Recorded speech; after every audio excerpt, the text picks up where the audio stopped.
Okay. So again മീറ്റിംഗിൽ join ചെയ്ത എല്ലാവർക്കും welcome to the last session of 3 day online workshop.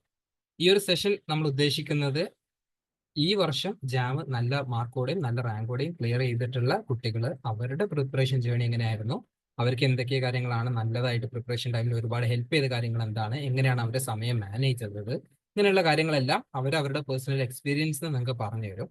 ആ ഒരു ഉദ്ദേശത്തിലാണ് ഈ ഒരു സെഷൻ വെച്ചിട്ടുള്ളത്. സോ ഈ സെഷനിൽ നമ്മുടെ 2026 ജാം ടാർഗറ്റ് ചെയ്യുന്ന നമ്മുടെ ബാച്ചിലുള്ള പല കുട്ടികളും ജോയിൻ ചെയ്തിട്ടുണ്ട്. സോ ഇപ്പോൾ 2025 ബാച്ചിലെ നല്ല റാങ്ക് വാങ്ങിയ ആൾക്കാർ ഒരു ചേട്ടനെ പോലെ അല്ലെങ്കിൽ ഒരു ചേച്ചിയെ പോലെ അവരുടെ ജൂനിയേഴ്സിന് എന്തൊക്കെയാണ് ടിപ്സ് പറഞ്ഞു കൊടുക്കാൻ നല്ലത്, അങ്ങനെയുള്ള ചില ചില കാര്യങ്ങൾ നിങ്ങൾക്ക് പറഞ്ഞു തരും. ആ ഒരു ഉദ്ദേശത്തിലാണ് നമ്മൾ ഈ ഒരു സെഷൻ പ്ലാൻ ചെയ്തിട്ടുള്ളത്. സോ ആദ്യം ഞാൻ റംഷാദ് സാറിനെ ഇൻവൈറ്റ് ചെയ്യുന്നു. ബെൻസിലിന്റെ ഡയറക്ടറായിട്ടുള്ള റംഷാദ് സാർ ആദ്യം നിങ്ങളോട് കുറച്ച് സമയമൊന്ന് സാറ് സംസാരിച്ചു. റംഷാദ് സാർ. റഹീം സാറേ, ഞാൻ ഓഡിബിൾ അല്ലേ? അതെ. ഓക്കെ, സൗണ്ട് ഓക്കെ ആണല്ലോ? അതെ സാർ. Good evening all. നിങ്ങളുടെ വർക്ക്ഷോപ്പ് ഒരുപാട് യൂസ്ഫുൾ ആയെന്ന് വിചാരിക്കുന്നു ഞാൻ. അപ്പം ഇതൊരു വളരെ ഹാപ്പി ആയിട്ടുള്ള സമയങ്ങളാണ് ആസ് എ ഫാക്കൽറ്റി ഞങ്ങൾക്ക് എല്ലാവരും. മാത്സിലെ ടീം മെമ്പേഴ്സ് ആയിട്ടുള്ള റഹീം സാർ, അതേപോലെ തന്നെ ഫിസിക്സ് ആയിക്കോട്ടെ, കെമിസ്ട്രി ആയിക്കോട്ടെ, നമ്മൾ വളരെ ഇന്റൻസീവ് ആയിട്ടാണ് നമ്മുടെ ജാം ആയിക്കോട്ടെ എല്ലാ എൻട്രൻസ് എക്സാമിനും വേണ്ടിയിട്ട് കുട്ടികൾക്ക് അതിന് വേണ്ട ഫെസിലിറ്റീസ് പ്രൊവൈഡ് ചെയ്യുക എന്നുള്ളതാണ് നമ്മൾ ചെയ്യുന്നത്. അതിന്റെ ഒരു റിസൾട്ട് നമ്മൾ നല്ല രീതിയിൽ കാണുന്നുണ്ട്. അപ്പൊ നമുക്ക് റിസൾട്ട് വന്ന സമയത്ത് നിങ്ങൾക്ക് കാണാം, മാത്സിലായിക്കോട്ടെ, കെമിസ്ട്രിയിലായിക്കോട്ടെ, ഫിസിക്സിലായിക്കോട്ടെ, എല്ലാത്തിലും 2 ഡിജിറ്റ് റാങ്കുകൾ ഉണ്ട്. ഈ 2 ഡിജിറ്റ് റാങ്കുകൾ എന്നൊക്കെ പറയുമ്പോൾ അത് കിട്ടാനുള്ള ഡിഫിക്കൽട്ടി കൂടെ നമ്മൾ മനസ്സിലാക്കണം. ഞാൻ 2021 നമ്മൾ കെമിസ്ട്രിയാണ് ആദ്യം സ്റ്റാർട്ട് ചെയ്തത്. ആ സമയത്ത് 1000-ൽ താഴെ കെമിസ്ട്രിയിൽ, മാത്സിന്റെ എനിക്ക് എക്സാക്ട്ലി അറിയില്ല, ഈ ഫിസിക്സും മാത്സും കെമിസ്ട്രിയും ഒരുപോലെ ആയിരുന്നു ആ സമയത്ത്. എന്ന് പറഞ്ഞാൽ മാക്സിമം 2 or 3 സ്റ്റുഡൻസ് ഒക്കെയാണ് കേരളത്തിൽ നിന്ന് സെലക്ഷൻ കിട്ടാറുണ്ടായിരുന്നത്. അപ്പം 2021 IIT മദ്രാസിൽ പഠിച്ചത് ഒരാളാണ്. അതേപോലെ 1000 ബിലോ കെമിസ്ട്രി, ഫിസിക്സ്, മാത്സ് എല്ലാം കൂടെ 2021 ഒരു 6 കുട്ടികളാണ് 1000 below rank. Chemistry, physics, maths എല്ലാം കൂടെ 2021 6 കുട്ടികൾ കേരളത്തിൽ നിന്നും എന്ന സ്ഥാനത്ത് ഇന്ന് ബെൻസിലിൽ നിന്ന് മാത്രം ഏകദേശം 1000 ബിലോ 72 പ്ലസ് ഒരു 85 to 90 സ്റ്റുഡൻസിന്റെ ഇടയിലാണ്. 85 to 90 സ്റ്റുഡൻസിന്റെ ഇടയിൽ 1000 ബിലോ റാങ്ക് വന്ന കുട്ടികളെ ബെൻസിലിൽ നിന്ന് മാത്രം നമ്മൾ ക്രിയേറ്റ് ചെയ്യാൻ സാധിച്ചിട്ടുണ്ട്. അത് ബെൻസിൽ തന്നെയാണ് കൂടുതൽ കോൺട്രിബ്യൂട്ട് ചെയ്തിട്ടുള്ളത്. ഇത്തവണ ഇപ്പം ഓൺഗോയിങ് സ്റ്റുഡൻസ് തന്നെ 100 ബിലോ 2 കുട്ടികളുണ്ട്. ഓൺഗോയിങ് സ്റ്റുഡൻസ് തേർഡ് ഇയർ കുട്ടികളാണ്. 100 ബിലോ റാങ്കുകൾ ഉണ്ട്. അതേപോലെ തന്നെ 1000 ബിലോ റാങ്കിന്റെ കാര്യം ഞാൻ പറഞ്ഞു. അതേപോലെ തന്നെ മാത്സ് നിങ്ങൾക്ക് അറിയാം, നമുക്ക് നല്ല നല്ല റാങ്കുകൾ അല്ലെ വന്ന് തുടങ്ങിയിട്ടുണ്ട്. അപ്പൊ ഇതൊക്കെ എന്ന് പറഞ്ഞാൽ ഒരു ലോങ് ടേം വിഷന്റെ ഭാഗമാണ്. നമ്മുടെ കുട്ടികൾക്ക് അത് പോസിബിൾ ആണ് എന്ന് ഇതുപോലെയുള്ള വർക്ക്ഷോപ്പുകളും ഓറിയന്റേഷൻ പ്രോഗ്രാമുകളും അവരെ നല്ല റൂട്ടിലേക്ക് ചാനലൈസ് ചെയ്യുക എന്നുള്ളതാണ് ആസ് എ ടീച്ചർ അല്ലെങ്കിൽ ഇങ്ങനെ ഒരു പ്ലാറ്റ്ഫോമിൽ നമ്മൾ ഉദ്ദേശിക്കുന്നത്. അപ്പം നിങ്ങൾക്കറിയാം, ഞാനൊക്കെ പഠിക്കുന്ന സമയത്ത് ജാം എന്ന് പറയുന്ന എക്സാമിനെ കുറിച്ച് ഞാൻ തേർഡ് ഇയർ അവസാനമാണ് കേട്ടത്. ഈവൻ ഞാൻ NIT-യിൽ PG ചെയ്യുന്ന സമയത്ത് ഗേറ്റ് എന്ന് പറയുന്ന എക്സാം ഞാൻ NIT കഴിയാൻ നേരത്താണ് കേട്ടത്. അപ്പം സ്റ്റിൽ ഒരു നാഷണലി റെക്കഗ്നൈസ്ഡ് ആയിട്ടുള്ള ഇൻസ്റ്റിറ്റ്യൂട്ടിൽ പഠിക്കുമ്പോൾ പോലും ഇതുപോലെയുള്ള ടേമുകൾ നമ്മൾ പലപ്പോഴും കേൾക്കുന്നില്ല. അതുകൊണ്ട് തന്നെ നമ്മളൊക്കെ ലേറ്റ് ആയിട്ടുള്ള പ്രിപ്പറേഷൻസ് ആണ് പലപ്പോഴും സ്റ്റാർട്ട് ചെയ്യുക. അപ്പൊ അതൊക്കെ മാറ്റി കുട്ടികൾ നേരത്തെ ഇതിനെക്കുറിച്ചുള്ള അവയർനെസ് കൊടുക്കുകയും നേരത്തെ പ്രിപ്പറേഷൻ തുടങ്ങുകയും ഒക്കെ ചെയ്യുന്നതിന്റെ അഡ്വാൻറ്റേജ് ആണ് ഞാൻ നേരത്തെ പറഞ്ഞ ഇപ്പൊ നമ്മുടെ ബെൻസിൽ തന്നെയുള്ള ഷഹബാസും അതേപോലെ തന്നെ ഷിറിൻ കുറച്ച് മുന്നാണ് വിളിച്ചത്. അവർക്ക് ഓൺഗോയിങ് സമയത്ത് തന്നെ 100 ബിലോ റാങ്കുകളൊക്കെ അച്ചീവ് ചെയ്യുന്നത് ഇതുപോലെയുള്ള ലോങ് ടേം പ്ലാനോട് കൂടി. അപ്പോൾ അതിന്റെ ഭാഗമായിട്ട് തന്നെയാണ് നമ്മൾ ഈ വർക്ക്ഷോപ്പും കാര്യങ്ങളൊക്കെ നടത്തിയിട്ടുള്ളത്. എന്തായാലും നിങ്ങൾക്ക് അതിന്റെ ഒരു അഡ്വാൻറ്റേജ് കിട്ടിയിട്ടുണ്ടാകും. അപ്പം ആ ഒരു എനർജിയോട് കൂടി വേണം നിങ്ങൾ നിങ്ങളുടെ അപ്കമിങ് ഡേയ്സ് പ്ലാൻ ചെയ്യാൻ. അപ്പൊ അതിന് പറ്റിയ നല്ല സ്ട്രോങ് സപ്പോർട്ടിംഗ് ടീം തന്നെയാണ് നിങ്ങളുടെ കൂടെയുള്ളത്. ഞങ്ങൾ എല്ലാവരും. അപ്പം റഹീം സാർ IIT മദ്രാസ് ആണ്, IIT ബോംബെയിലായിരുന്നു സാർ ആദ്യം, ഞാൻ IIT മദ്രാസിനാണ് PhD ചെയ്തത്. എല്ലാവരും അങ്ങനത്തെ എന്താണ് ക്വാളിറ്റി ഉള്ള ആളുകളാണ് നിങ്ങളുടെ മുന്നിൽ ഇന്ററാക്ട് ചെയ്യാനുള്ളത്. അപ്പം നിങ്ങൾ എപ്പോഴും കേൾക്കുന്നതായിരിക്കും, യൂട്യൂബിലൊക്കെ പല ആളുകളുടെയും ടോക്കിലൊക്കെ നമ്മൾ കേൾക്കുന്നതാണ്.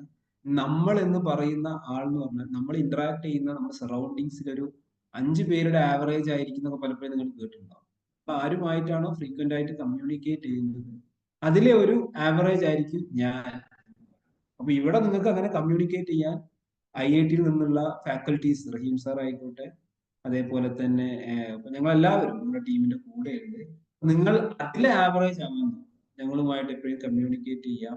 അതേപോലെ തന്നെ നിങ്ങളുടെ പെൻസിൽ ടീമിന്റെ കൂടെ എപ്പോഴും നമ്മൾ മിനിമം ഈ പറഞ്ഞ ഐദർ ഇനി IIT അല്ലെങ്കിൽ അതുപോലെയുള്ള നിങ്ങളുടെ സബ്ജക്റ്റിൽ എക്സ്പെർട്ടൈസ് ആയിട്ട് വരുന്ന ആളുകൾ, നിങ്ങളുടെ ഇൻസ്റ്റിറ്റ്യൂട്ടിന്റെ ഭാഗമായിട്ടുള്ള ആളുകളാണ് നിങ്ങൾക്ക് അവൈലബിൾ ആയിട്ട്. അപ്പൊ നിങ്ങൾ എപ്പോഴും ഇന്ററാക്ട് ചെയ്യേണ്ടതും നിങ്ങളുടെ ക്വാളിറ്റി ഇമ്പ്രൂവ് ചെയ്യേണ്ടതും, അല്ലെങ്കിൽ നിങ്ങൾ എത്രത്തോളം ഹൈ അല്ലെങ്കിൽ നിങ്ങളുടെ സബ്ജക്ട് എക്സ്പെർട്ടൈസ് ഇമ്പ്രൂവ് ചെയ്യാൻ ആഗ്രഹിക്കുന്നുണ്ടോ ആ ആവറേജ് കിട്ടണമെങ്കിൽ നിങ്ങൾ ഇന്ററാക്ട് ചെയ്യുന്ന ആളുകൾക്ക് ആ ആവറേജ് ഒരു എബോവ് വേണം. അപ്പൊ അങ്ങനെ നിങ്ങൾക്ക് ഇന്ററാക്ട് ചെയ്യാൻ പറ്റുന്ന ഒരു പ്ലാറ്റ്ഫോം ആണ് നിങ്ങളുടെ മുന്നിലുള്ളത്. നിങ്ങൾ നല്ല രീതിയിൽ ഉപയോഗപ്പെടുത്തുക. നിങ്ങൾ ഇപ്പോൾ തന്നെ നോക്കി കഴിഞ്ഞ 2 സെഷൻ അറ്റൻഡ് ചെയ്തപ്പോൾ തന്നെ നിങ്ങൾക്ക് മാത്സിൽ ഒരുപാട് കാര്യങ്ങളെ കുറിച്ചുള്ള ഒരു അണ്ടർസ്റ്റാൻഡിങ് വന്നു. അതാണ് നിങ്ങളുടെ ലെവൽ കൂടുക എന്നുള്ളത്. ഇങ്ങനെയുള്ള എല്ലാ അവസരങ്ങളും നിങ്ങൾ ഉപയോഗപ്പെടുത്തുക. നിങ്ങൾ നിങ്ങളോട് തന്നെ മത്സരിക്കുക. നിങ്ങൾ ഏറ്റവും നല്ലത് ഡ്രീം ചെയ്യുക. അതിനുവേണ്ടി എല്ലാവരുടെ അടുത്ത് സപ്പോർട്ട് വാങ്ങുക. ബെൻസിൽ മാത്രം നമ്മൾ പറയില്ല, നിങ്ങളുടെ കോളേജ് ടീച്ചേഴ്സ്, നിങ്ങളുടെ സീനിയർ ആയിട്ടുള്ള ആളുകൾ, അതിന്റെ ഒരു ഉദാഹരണമാണ് ഇന്ന് ഓൾറെഡി ക്വാളിഫൈ ചെയ്ത ആളുകളുമായിട്ടുള്ള ഒരു ടോക്ക് ഒക്കെ. ഇതേപോലെ നിങ്ങളുടെ ബെൻസിൽ പ്ലാറ്റ്ഫോമിലെ ഫാക്കൽറ്റീസ്, നിങ്ങൾ പാഷനേറ്റ് ആയിരിക്കണം നല്ല ഒരു പൊസിഷനിൽ എത്താൻ വേണ്ടി. ഇതിനു വേണ്ട എല്ലാ കാര്യങ്ങളും നമ്മൾ ചെയ്തുകൊണ്ടേയിരിക്കുക. ഡെഫിനറ്റ്ലി ആവറേജ് എന്ന് പറയുന്നത് എന്താണ്, ടോപ്പിലേക്ക് നിങ്ങൾ കൊണ്ടുവരാൻ. ഇത്രയൊക്കെയാണ് എനിക്ക് പ്രധാനമായിട്ടും പറയാനുള്ളത്. ബാക്കി ഏറ്റവും സന്തോഷമുള്ള ഒരു ഫാക്കൽറ്റി അല്ലെങ്കിൽ ടീച്ചർ എന്നുള്ള നിലയിൽ ഏറ്റവും സന്തോഷമുള്ള കാര്യമാണ് അച്ചീവ് ചെയ്ത കുട്ടികളുമായിട്ട് സംസാരിക്കുക. അവരുടെ ആ അച്ചീവ് ചെയ്ത കുട്ടികളെ കാണുമ്പോൾ നമുക്ക് മനസ്സിലാവും അവരുടെ ലാസ്റ്റ് 1 ഇയർ പെയിൻ എന്താണ്. ടീച്ചർ നമ്മൾ അവരോട് ഇന്ററാക്ട് ചെയ്യുകയും അവരെപ്പോഴും നമ്മളോട് സംസാരിക്കും, അവരുടെ പ്രയാസങ്ങൾ പറയും, അവര് ഒരുപാട് എക്സാമുകൾ എഴുതും, സ്കോർ കുറയും, അവരൊരുപാട് പെയിൻഫുൾ പീരീഡിലൂടെ അവർ പോയ ആളുകളാണ്. പക്ഷെ ഇന്നാണ് നമ്മൾ അവരെ ഏറ്റവും സന്തോഷത്തോടു കൂടി കാണുന്നത്. ആ സന്തോഷത്തിൽ അവരോട് കൂടി ഇന്ററാക്ട് ചെയ്യുന്നതാണ് എപ്പോഴും നമുക്കുള്ളൊരു ഹാപ്പി മൊമെന്റ് എന്ന് പറയുന്നത്. ഇത്രയും കാലം അവരാണ് ഏറ്റവും സ്ട്രഗിൾ ചെയ്ത ആളുകൾ. ബാക്കി ക്ലാസ്സുകളിൽ എല്ലാവരും കുറെ എൻജോയ്മെന്റ് ഉണ്ടാവും, കുറെ ക്ലാസ്സിൽ ലീവ് ആയിട്ടുണ്ടാവും, ഫ്രീ ആകുമ്പോൾ മാത്രം വരും, എന്തെങ്കിലുമൊക്കെ മറ്റ് എൻഗേജ്മെന്റ് ഉണ്ടാവും, അതിന് പോകും. പക്ഷെ ഏറ്റവും കൂടുതൽ റിസ്ക് എടുത്ത, ഏറ്റവും കൂടുതൽ ഇതിനായിട്ട് മാറി നിന്ന് എല്ലാം എന്താണ് സാക്രിഫൈസ് ചെയ്തിട്ടൊക്കെയാണ് ഈ ഒരു റാങ്കിലേക്കൊക്കെ എത്തുന്നത്. അപ്പൊ ഇത്രയും കാലം എന്താണ് എൻജോയ്മെന്റ് ഒക്കെ മാറ്റി വെച്ച ആളുകൾ ഇന്ന് ഏറ്റവും കൂടുതൽ ഹാപ്പി ആയിട്ട് നിൽക്കുന്ന ആ ഒരു ആളുകളുമായിട്ട് ഇന്ററാക്ട് ചെയ്യാൻ കിട്ടുന്ന അവസരമാണ്. അപ്പൊ ആസ് എ ടീച്ചർ ഞങ്ങൾക്ക് പോലും ഏറ്റവും ഹാപ്പി മൊമെന്റ് എന്ന് പറഞ്ഞാൽ ഈ സെഷൻ, ഇങ്ങനത്തെ സെഷനുകളാണ്. അപ്പൊ അതിലെന്തായാലും നിങ്ങൾക്കും വളരെ വാല്യൂബിൾ ആയിട്ടുള്ള കുറെ കാര്യങ്ങൾ അറിയാം. അപ്പൊ അതിലേക്ക് നമുക്ക് കടക്കാം. ആയിട്ട് ഒരുപാട് ഹെൽപ്ഫുൾ ആയിരിക്കും ഈ സെഷൻ. സ്പെഷ്യലി അപ്കമിങ് ജാം എക്സാമുകൾ എഴുതുന്ന ആളുകൾ നല്ല രീതിയിൽ ഉപയോഗപ്പെടുത്തും. സാർ നേരത്തെ പറഞ്ഞ പോലെ നിങ്ങളുടെ ചേച്ചിമാരും ചേട്ടന്മാരുമാണ്. അപ്പം ആ രീതിയിൽ തന്നെ നിങ്ങൾ കാണുക, അവരോട് ചോദിക്കുക, മനസ്സിലാക്കാം. അതിനുവേണ്ടിയാണ് ഈ സെഷൻ വെക്കുന്നത്. അപ്പൊ okay, all the best. Okay Rahim sir. Okay, thank you sir. ഞാൻ ആദർശിനെ അന്ന് കുറെ മുന്നേ കണ്ടതാണ്. പിന്നെ ജാമിന്റെ റാങ്ക് കിട്ടിയതിനു ശേഷം ഞാൻ ആദർശിനെ കണ്ടില്ല. ആദർശ് ഒന്ന് വീഡിയോ ഓൺ ചെയ്യോ?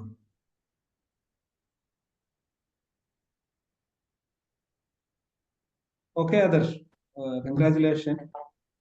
വലിയൊരു അച്ചീവ്മെന്റ് ആണ് കേട്ടോ. നമുക്കറിയാം, നമുക്ക് മനസ്സിലാവില്ല ആ റാങ്കിൽ എത്താനുള്ള ആ ഒരു ഡിഫിക്കൽട്ടിയും നിങ്ങളുടെ ഒരു ഡെഡിക്കേഷൻ. പിന്നെയും മറ്റ് എക്സാമുകൾ, ഗേറ്റും CSIR പോലെ എക്സാമുകളൊക്കെ ഇതിനേക്കാളും നല്ല റാങ്കുകളൊക്കെ കിട്ടണ്ടേ? ഗേറ്റ് AR 50 ആണ് സർ. ഗേറ്റിൽ ഒരു കുറവില്ല. ഗേറ്റ്, സോറി, ഞാൻ ഗേറ്റ് 50 ആണല്ലോ. അതെ അതെ. സോ നെക്സ്റ്റ് ടൈം ഒരു സിംഗിൾ ഡിജിറ്റ് റാങ്ക് നമ്മൾ എക്സ്പെക്ട് ചെയ്യുന്നു. ഞങ്ങൾക്ക് അഭിമാനമാണ് കേരളത്തിലേക്ക് ഒരു എന്താ പറയാ ഒരു സിംഗിൾ ഡിജിറ്റ് റാങ്ക് ഒക്കെ വരിക. നമ്മുടെ കൂടെ കെമിസ്ട്രിയിൽ കഴിഞ്ഞ തവണ ഉണ്ടായിരുന്നു. ഇജാസ് സാറിന് 9th റാങ്ക് ഉണ്ടായിരുന്നു. സാർ എഴുതിയ സമയത്ത് ഫിദക്ക് 5th റാങ്ക് ഉണ്ടായിരുന്നു കെമിസ്ട്രിയിൽ. അപ്പൊ ഒരു സിംഗിൾ ഡിജിറ്റ് റാങ്ക് ഞങ്ങൾക്ക് പ്രതീക്ഷയുണ്ട്. ഓക്കെ അല്ലേ? Okay okay then. So Adarsh just ഒന്ന് ഇൻട്രൊഡ്യൂസ് ചെയ്യാം. ഡീറ്റെയിൽ ആയിട്ട് ആദർശ് തന്നെ പറയും. ബട്ട് ഓഡിയൻസിനെ സംബന്ധിച്ച് ഈ വർഷം ജാമിലും ഗേറ്റിലും വൺ ഓഫ് ദ ബെസ്റ്റ് റാങ്കുകൾ നേടിയിട്ടുള്ള ഒരാളാണ് ആദർശ്. ജാമിന് ഓൾ ഇന്ത്യ റാങ്ക് 22ആണ്, 22 റാങ്ക് ഫസ്റ്റ് അറ്റംപ്റ്റിൽ ജാമില്. ആൻഡ് ഗേറ്റിലാണെങ്കിൽ ഓൾ ഇന്ത്യ റാങ്ക് 50 ആണ്, ഡിഗ്രി ഓൺ ഗോയിങ് ആയിട്ട്. ഡിഗ്രി ഓൺ ഗോയിങ് സമയത്ത് ഗേറ്റ് ക്രാക്ക് ചെയ്യാന്ന് പറഞ്ഞാൽ ഇറ്റ്സ് എ അത്യാവശ്യം ഡിഫിക്കൽട്ട് ആയിട്ടുള്ള ഒരു ടാസ്ക് ആണ്. ഗേറ്റ് എന്ന് പറഞ്ഞാൽ ഗേറ്റ് കൊണ്ട് ഇപ്പൊ നമുക്കുള്ള ഉപയോഗം എന്ന് പറഞ്ഞാൽ ഇപ്പൊ ഗേറ്റ് ക്രാക്ക് ചെയ്ത ഒരാൾക്ക് അതിന്റെ വാലിഡിറ്റി 3 വർഷമാണ്. അപ്പൊ ഇനി MSc ജോയിൻ ചെയ്ത് MSc കംപ്ലീറ്റ് ചെയ്ത് PhDക്ക് ജോയിൻ ചെയ്യുന്ന സമയത്ത് സ്റ്റൈപ്പൻഡ് കിട്ടും എന്നുള്ളത് ഇപ്പോഴേ കൺഫേം ആക്കിയതാണ്. ആലോചിച്ച് നോക്കുക, മാസ്റ്റേഴ്സ് തുടങ്ങിയിട്ടില്ല, അതിന് മുമ്പേ PhDക്ക് സ്റ്റൈപ്പൻഡ് കൺഫേം ആക്കി വെച്ചിട്ടുണ്ട്. സോ അത്രയും മുന്നോട്ടേക്കുള്ള ഒരു സ്റ്റെപ്പാണ്. അതുവരെ ക്രാക്ക് ചെയ്തിട്ടുള്ള ഒരാളാണ് ആദർശ്. സോ ആദർശ് നിങ്ങൾക്ക് ആളുടെ പ്രിപ്പറേഷൻ ജേണിയെ കുറിച്ചും എല്ലാം പറഞ്ഞു. So over to you Adarsh. Hello everyone, എൻ്റെ പേര് ആദർശ്. ഞാൻ ചെന്നൈ മാത്തമാറ്റിക്കൽ ഇൻസ്റ്റിറ്റ്യൂട്ടിലാണ് പഠിച്ചത്. Chennai mathematical institute third year. ഞാൻ ഇപ്പോൾ ഡിസംബറിലാണ് എൻ്റെ കംപ്ലീറ്റ് ആയത്. ഞാൻ ശരിക്കും ലാസ്റ്റ് മെയ്യിൽ കംപ്ലീറ്റ് ആവേണ്ടതായിരുന്നു. ഒരു ഹെൽത്ത് ഇഷ്യൂ കാരണം ഒരു സെം ബ്രേക്ക് എടുക്കേണ്ടി വന്നു. അതുകൊണ്ട് ഞാൻ നിലവിൽ എൻ്റെ ഡിഗ്രി ഞാൻ കംപ്ലീറ്റ് ആക്കിയിട്ടുണ്ട് ഡിസംബറിൽ. പിന്നെ റഹീം സാർ പറഞ്ഞ പോലെ എനിക്ക് ഇപ്പോൾ ജാമിൽ ഓൾ ഇന്ത്യ റാങ്ക് 22ഉം ഗേറ്റിൽ ഓൾ ഇന്ത്യ റാങ്ക് 50ഉം കിട്ടി. ഞാൻ ജാം എഴുതാനുള്ള കാരണം തന്നെ വെച്ചാൽ എനിക്ക് IISc പഠിക്കണം എന്നായിരുന്നു ആഗ്രഹം. IISc ഇന്റഗ്രേറ്റഡ് PhDക്ക് അവര് ജാം മാത്സ് വഴിയും ജാം സ്റ്റാറ്റിസ്റ്റിക്സ് വഴിയാണ് എടുക്കുന്നത്. അപ്പോൾ IISc ഇന്റഗ്രേറ്റഡ് PhD അതന്നെയാണ് എൻ്റെ ഇനി ഭാവിയിലെ പ്ലാനും. അവർക്ക് ജാം വഴി ഓൾ ഇന്ത്യ റാങ്ക് 40ന്റെ ഉള്ളിൽ ഉണ്ടെങ്കിൽ അവർ ഇന്റർവ്യൂവിന് വിളിക്കും. അവർ ഇന്റഗ്രേറ്റഡ് PhD ഇന്റർവ്യൂവിന് അവർ സെലക്ട് ചെയ്യും. അപ്പോൾ ഞാൻ ജാം മാത്സ് എഴുതിയിരുന്നു. മാത്സിൽ എനിക്ക് 22 റാങ്ക് കിട്ടി. സ്റ്റാറ്റ് എഴുതി അതെനിക്ക് 103 കിട്ടിയത്. അപ്പോൾ അതിൽ കാര്യമില്ല. പക്ഷെ ഇത് വെച്ചിട്ട് എനിക്ക് ഇനി ഭാവിയിലുള്ള പ്ലാന് IISc ഇന്റർവ്യൂവിന് പോകും. കിട്ടുകയാണെങ്കിൽ IISc സെലക്ട് ചെയ്യും. IITC ഞാൻ കാര്യമായിട്ട് നോക്കുന്നില്ല, കാരണം IITC എനിക്ക് റിസർച്ച് ചെയ്യാനാണ് താല്പര്യം. മാത്സിൽ റിസർച്ചിൽ പോകാനാണ് താല്പര്യം.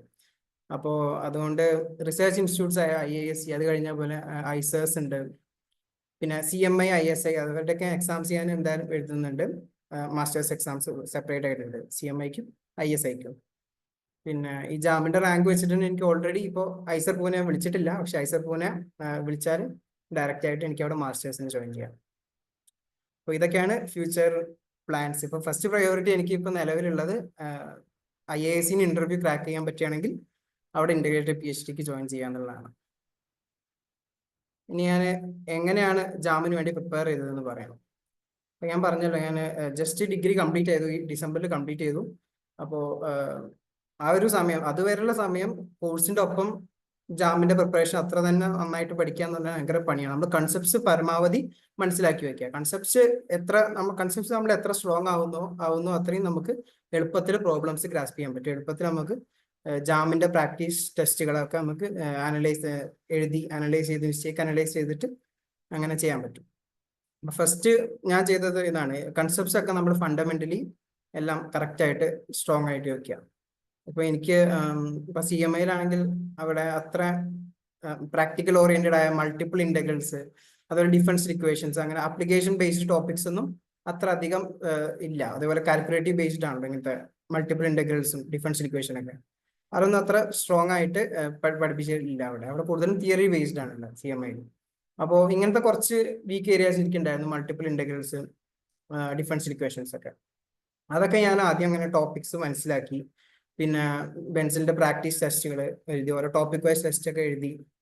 അപ്പൊ അതിന് നമുക്ക് ഫസ്റ്റ് എഴുതുമ്പോൾ നമുക്കറിയാലോ, ഒരു ടോപ്പിക് നമ്മൾ വീക്ക് ആണെങ്കിൽ അതിലെഴുതിയാൽ അതിലൊരു ടെസ്റ്റ് എഴുതിയാൽ നമുക്ക് മാർക്ക് എന്തായാലും കുറവേ കിട്ടുള്ളൂ.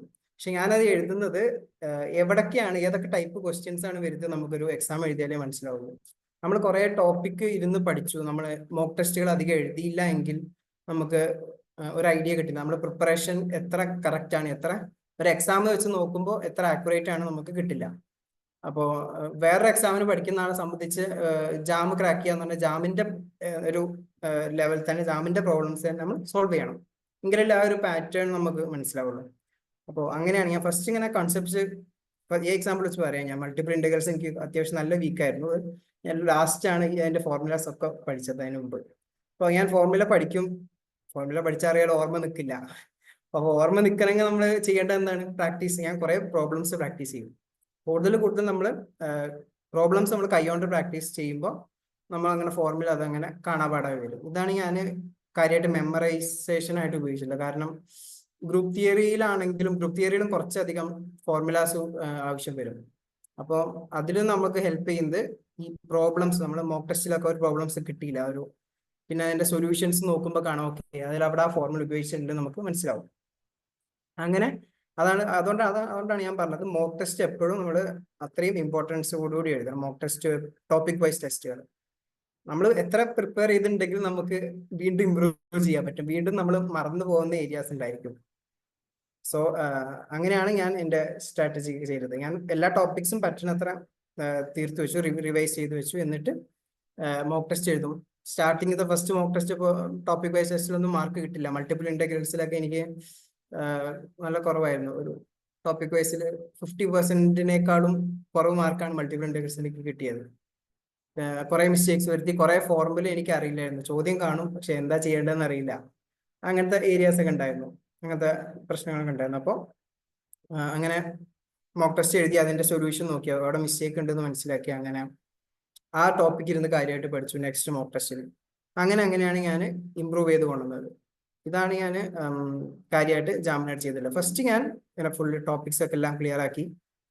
പിന്നെ നമ്മൾ കൂടുതൽ ടോപ്പിക്സ് ക്ലിയർ ആയതിനു ശേഷം കുറെ പ്രാക്ടീസ് പ്രോബ്ലംസ് ചെയ്ത് നോക്കുക. പിന്നെ പ്രീവിയസ് ഇയർ പ്രോബ്ലംസ് എപ്പോഴും ഹെൽപ്ഫുൾ ആണ്. കാരണം ഞാൻ നേരത്തെ പറഞ്ഞ പോലെ ഒരു എക്സാമിന് വേണ്ടി പഠിക്കുമ്പോൾ ആ എക്സാമിന്റെ പ്രോബ്ലംസ് ആയിരിക്കണം നമ്മളെ പ്രയോറിറ്റി സോൾവ് ചെയ്യാന്നുള്ള കാര്യത്തിൽ. അതല്ലാതെ വേറൊരു എക്സാമിന്റെ പ്രോബ്ലംസ് പഠിച്ച് ചിലപ്പോൾ ആ എക്സാമിലേക്ക് നമുക്ക് കൂടുതൽ സോൾവ് ചെയ്യാൻ പറ്റും. പക്ഷെ ഈ ഒരു പാറ്റേൺ വ്യത്യാസം ഉണ്ടല്ലോ, അത് നമുക്ക് കൂടുതൽ പ്രീവിയസ് ഇയർ ടെസ്റ്റുകളും മോക്ക് ടെസ്റ്റ് എഴുതിയാൽ നമുക്ക് കറക്റ്റ് ആ ഒരു രീതിയിലേക്ക് വരാൻ പറ്റുള്ളൂ. കറക്റ്റ് ടൈപ്പ് ഓഫ് പ്രോബ്ലംസ് നമുക്ക് കംഫർട്ടബിൾ ആയി തോന്നുള്ളൂ. അങ്ങനെ കുറെ പ്രോബ്ലംസ് പ്രാക്ടീസ് ചെയ്താൽ നമുക്ക് ഇപ്പൊ ആക്ച്വലി എക്സാമിൽ തന്നെ നമുക്ക് ക്വസ്റ്റ്യൻ കാണുമ്പോൾ നമുക്ക് ഫസ്റ്റ് ഉടനടി അറിയാം എന്താ ചെയ്യേണ്ടത്. നമുക്ക് അധികം ചിന്തിക്കേണ്ടി വരില്ല. അപ്പൊ അത്രയും ഫൈനലായിട്ട് പറയാനുള്ള ഇതാണ്, നമ്മൾ എത്രത്തോളം ക്വസ്റ്റ്യൻസ് പ്രാക്ടീസ് ചെയ്യുന്നുവോ അത്രത്തോളം നമ്മളെ കൺസെപ്റ്റ്സ് നമുക്ക് മെമ്മറൈസ് ചെയ്യാൻ പറ്റും. കാരണം വീണ്ടും റിവിഷൻ ആണ് നടന്നുകൊണ്ടിരിക്കുന്നത്. ഒരു പ്രോബ്ലം നമ്മൾ ചെയ്യുമ്പോൾ ഓക്കെ ഇതിൽ ഏത് ഫോർമുല വേണ്ട നമ്മൾ ആലോചിക്കുന്നുണ്ട്. അങ്ങനെ വീണ്ടും റിവിഷൻ വരുന്നുണ്ട്. അതുകൊണ്ട് ഒന്നാമത്തെ കാര്യം നമുക്കത് കുറെ ഓർമ്മയുണ്ടാവും ടോപ്പിക്ക്. പിന്നെ രണ്ടാമത്തത് ഇത് സെയിം നമ്മൾ എഴുതാൻ പോകുന്ന ജാമിന്റെ അതേ ടൈപ്പ് ഓഫ് ക്വസ്റ്റ്യൻസ് ആയതുകൊണ്ട് നമുക്കത് ഹെൽപ്ഫുൾ ആയിരിക്കും ചെയ്യും. അതേപോലത്തെ ക്വസ്റ്റ്യൻസ് നമ്മൾ പ്രാക്ടീസ് ചെയ്ത് പഠിക്കുകയാണ്.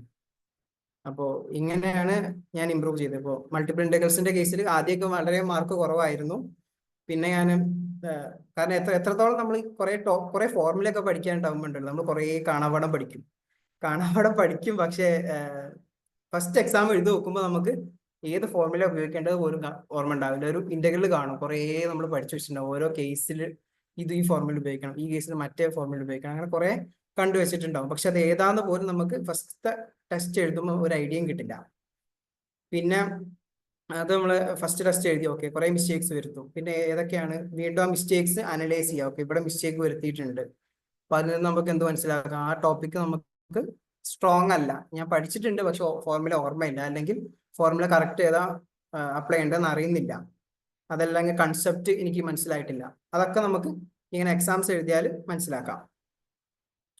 ഓക്കെ അത് മനസ്സിലാക്കിയതിന് ശേഷം പിന്നെ ഞാൻ ആ ടോപ്പിക്സ് കാര്യമായിട്ട് നെക്സ്റ്റ് ടെസ്റ്റിന് മുമ്പ് പഠിക്കും. സോ അങ്ങനെ കോൺസ്റ്റന്റ് ആയിട്ട് നമുക്ക് ഇമ്പ്രൂവ് ചെയ്ത് കൊണ്ടുവരാൻ പറ്റും. ഒരിക്കലും നമ്മൾ എല്ലാ ടോപ്പിക്കും പഠിച്ച് തീർക്കാൻ പറ്റില്ല. ഏതൊരു സബ്ജക്റ്റ് ഏതൊരു ആൾക്കാരും എല്ലാ ടോപ്പിക്കും പഠിച്ച് തീരുക എന്നുള്ളതല്ല. ഒരു എക്സാമിന് വേണ്ടി നമ്മൾ എത്രത്തോളം പറ്റുന്നത്ര ഇമ്പ്രൂവ് ചെയ്യുക എന്നുള്ളതാണ്. ഫസ്റ്റ് നമ്മളൊരു ഫുൾ റിവിഷൻ കഴിഞ്ഞു നമ്മൾ വിചാരിച്ചിട്ടുണ്ടാവും. ഓക്കെ നമ്മളെല്ലാം പഠിച്ചു കഴിഞ്ഞു, ഒരു മോക്ക് ടെസ്റ്റ് ഒന്നും വേണ്ടാന്ന് വിചാരിച്ച് നിൽക്കുകയാണ്, ഒരു എക്സാം ഞാൻ എഴുതുന്നില്ല അങ്ങനെ വിചാരിച്ച് ഒരിക്കലും നിൽക്കരുത്. കാരണം നമ്മളൊരു എക്സാം എഴുതുമ്പോഴാണ് മനസ്സിലാവും ഓക്കെ ഈ ടോപ്പിക്കിൽ നിന്ന് ചോദ്യം വരുന്നുണ്ടെങ്കിൽ ഞാൻ മര്യാദയ്ക്ക് പഠിച്ചിട്ടില്ല. അത് നമുക്ക് എക്സാം എഴുതുമ്പോഴേ മനസ്സിലാവുള്ളൂ. സോ അതാണ് നമ്മൾ എപ്പോഴും നമ്മൾ പഠനം ഫുള്ളായാലും ഇല്ലെങ്കിലും കൂടുതൽ എക്സാംസ് എഴുതുക, കൂടുതൽ പ്രാക്ടീസ് ചെയ്യുക. എക്സാംസ് എഴുതുക നമ്മൾ പ്രാക്ടീസ് ചെയ്യുമ്പോൾ നമ്മുടെ മെമ്മറി കൂട്ടാനും അതേപോലെ മിസ്റ്റേക്സ് മനസ്സിലാക്കാനൊക്കെ ഹെൽപ്പ് ചെയ്യും. ഇങ്ങനെയാണ് ഞാൻ പഠിച്ചത് ജാമിനായിട്ട്. ഫൈനലി അവസാനം എനിക്ക് വീക്കായ ഏരിയ എനിക്ക് കുറെ ചെയ്യാൻ പറ്റി, മൾട്ടിപ്പിൾ ഇന്റഗ്രൽസ് ഒക്കെ. ബാക്കി ഗ്രൂപ്പ് തിയറി, റിയൽ അനാലിസിസ് അങ്ങനത്തെ ടോപ്പിക്സ് ഒക്കെ തിയറിറ്റിക്കൽ ടോപ്പിക്സ് ആയതുകൊണ്ട് CMIയിൽ ഓൾറെഡി കറക്റ്റ് ആയിട്ട് കവർ ചെയ്തിരുന്നു. അപ്പോൾ അത്ര വലിയ പ്രശ്നമായിരുന്നില്ല. എന്നാലും ഈ പ്രോബ്ലം സോൾവിങ് ഉണ്ടല്ലോ, പ്രോബ്ലം സോൾവിങ് നമ്മൾ ഒരു എക്സാമിന് നോക്കിയാൽ തന്നെ എക്സാമിലെ പ്രീവിയസ് ഇയർ ക്വസ്റ്റ്യൻസ് നോക്കിയാലേ നമുക്കത് ഫ്ലുവൻ്റ് ആയിട്ട് കിട്ടുള്ളൂ. സാധാരണ കോളേജുകളിലൊക്കെ ഈ തിയറി ഓറിയന്റഡ് ആയിട്ടാണല്ലോ കൂടുതലും കോഴ്സുകൾ ഉണ്ടാവുക. തിയറി ഓറിയന്റഡ് ആയിട്ട് നമ്മൾ തിയറം പ്രൂഫ് എന്ന് പറഞ്ഞ് പോകുമ്പോൾ അതിൽ പ്രശ്നം നമ്മൾ ലാക്ക് ചെയ്തു പോകുന്നത് ഈ എക്സാമ്പിൾസിന്റെ കുറവ്, അതേപോലെ പ്രോബ്ലം സോൾവിങ്ങിൻ്റെതാണ്. എൻ്റെ ഒരു പേഴ്സണൽ എക്സ്പീരിയൻസ് പറയുകയാണെങ്കിൽ ഞാൻ ഒരു കാര്യം നോട്ടീസ് ചെയ്തിരുന്നു. ഞാൻ ജെഇ 12th പഠിക്കുമ്പോൾ ജെഇ മെയിൻ അഡ്വാൻസ് അങ്ങനെയൊക്കെ കുറെ പ്രിപ്പയർ ചെയ്തതാണ്. അപ്പം അന്നൊക്കെ എൻ്റെ കാൽക്കുലേഷൻ സ്പീഡ് അതെല്ലാം നല്ല ഫാസ്റ്റ് ആയിരുന്നു. പിന്നെ ഈ ജാമിനായിട്ട് ഞാൻ പ്രിപ്പയർ ചെയ്ത് തുടങ്ങിയപ്പോൾ ഒരു ക്വസ്റ്റ്യൻ എനിക്ക് സോൾവ് ചെയ്യാൻ പോലും 5 മിനിറ്റിലധികം എടുക്കുമായിരുന്നു. അപ്പൊ ജാമിന്റെ കാര്യം പറയുകയാണെങ്കിൽ 3 മണിക്കൂറാണുള്ളത്. അപ്പൊ അതിന് 60 ചോദ്യം എന്ന് പറയുമ്പോൾ ഒരു ചോദ്യത്തിന് 3 മാർക്ക്, സോറി ഒരു ചോദ്യത്തിന് 3 മിനിറ്റ്, ഒരു ചോദ്യത്തിന് 3 മിനിറ്റ് എന്ന രീതിയിൽ എടുക്കണം. അപ്പോൾ ഒരു ക്വസ്റ്റ്യൻ 5 മിനിറ്റിലധികം ഞാൻ എടുത്തിരുന്നു ആദ്യം സോൾവ് ചെയ്ത് വരുമ്പോൾ. അപ്പോൾ ഇങ്ങനെ സ്പീഡ്, നമ്മുടെ കാൽക്കുലേഷൻ സ്പീഡൊക്കെ എൻ്റെ അത്രയും സ്ലോ ആയിരുന്നു. ഞാൻ ഈ ഡിഗ്രിക്ക് നമ്മൾ സാധാരണ അത്ര കാൽക്കുലേറ്റീവ് അല്ലല്ലോ കോഴ്സ് പഠിക്കുന്നത്, തിയറം പ്രൂഫ് എന്ന രീതിയിലാണല്ലോ. അപ്പോൾ അതിനും എനിക്ക് പറയാനുള്ളത് ഇത് തന്നെയാണ്, നമ്മൾ കൂടുതൽ പ്രാക്ടീസ് ചെയ്യുന്നതോടും നമ്മളുടെ സ്പീഡ്, കാൽക്കുലേഷൻ സ്പീഡും വർദ്ധിച്ചു വരും.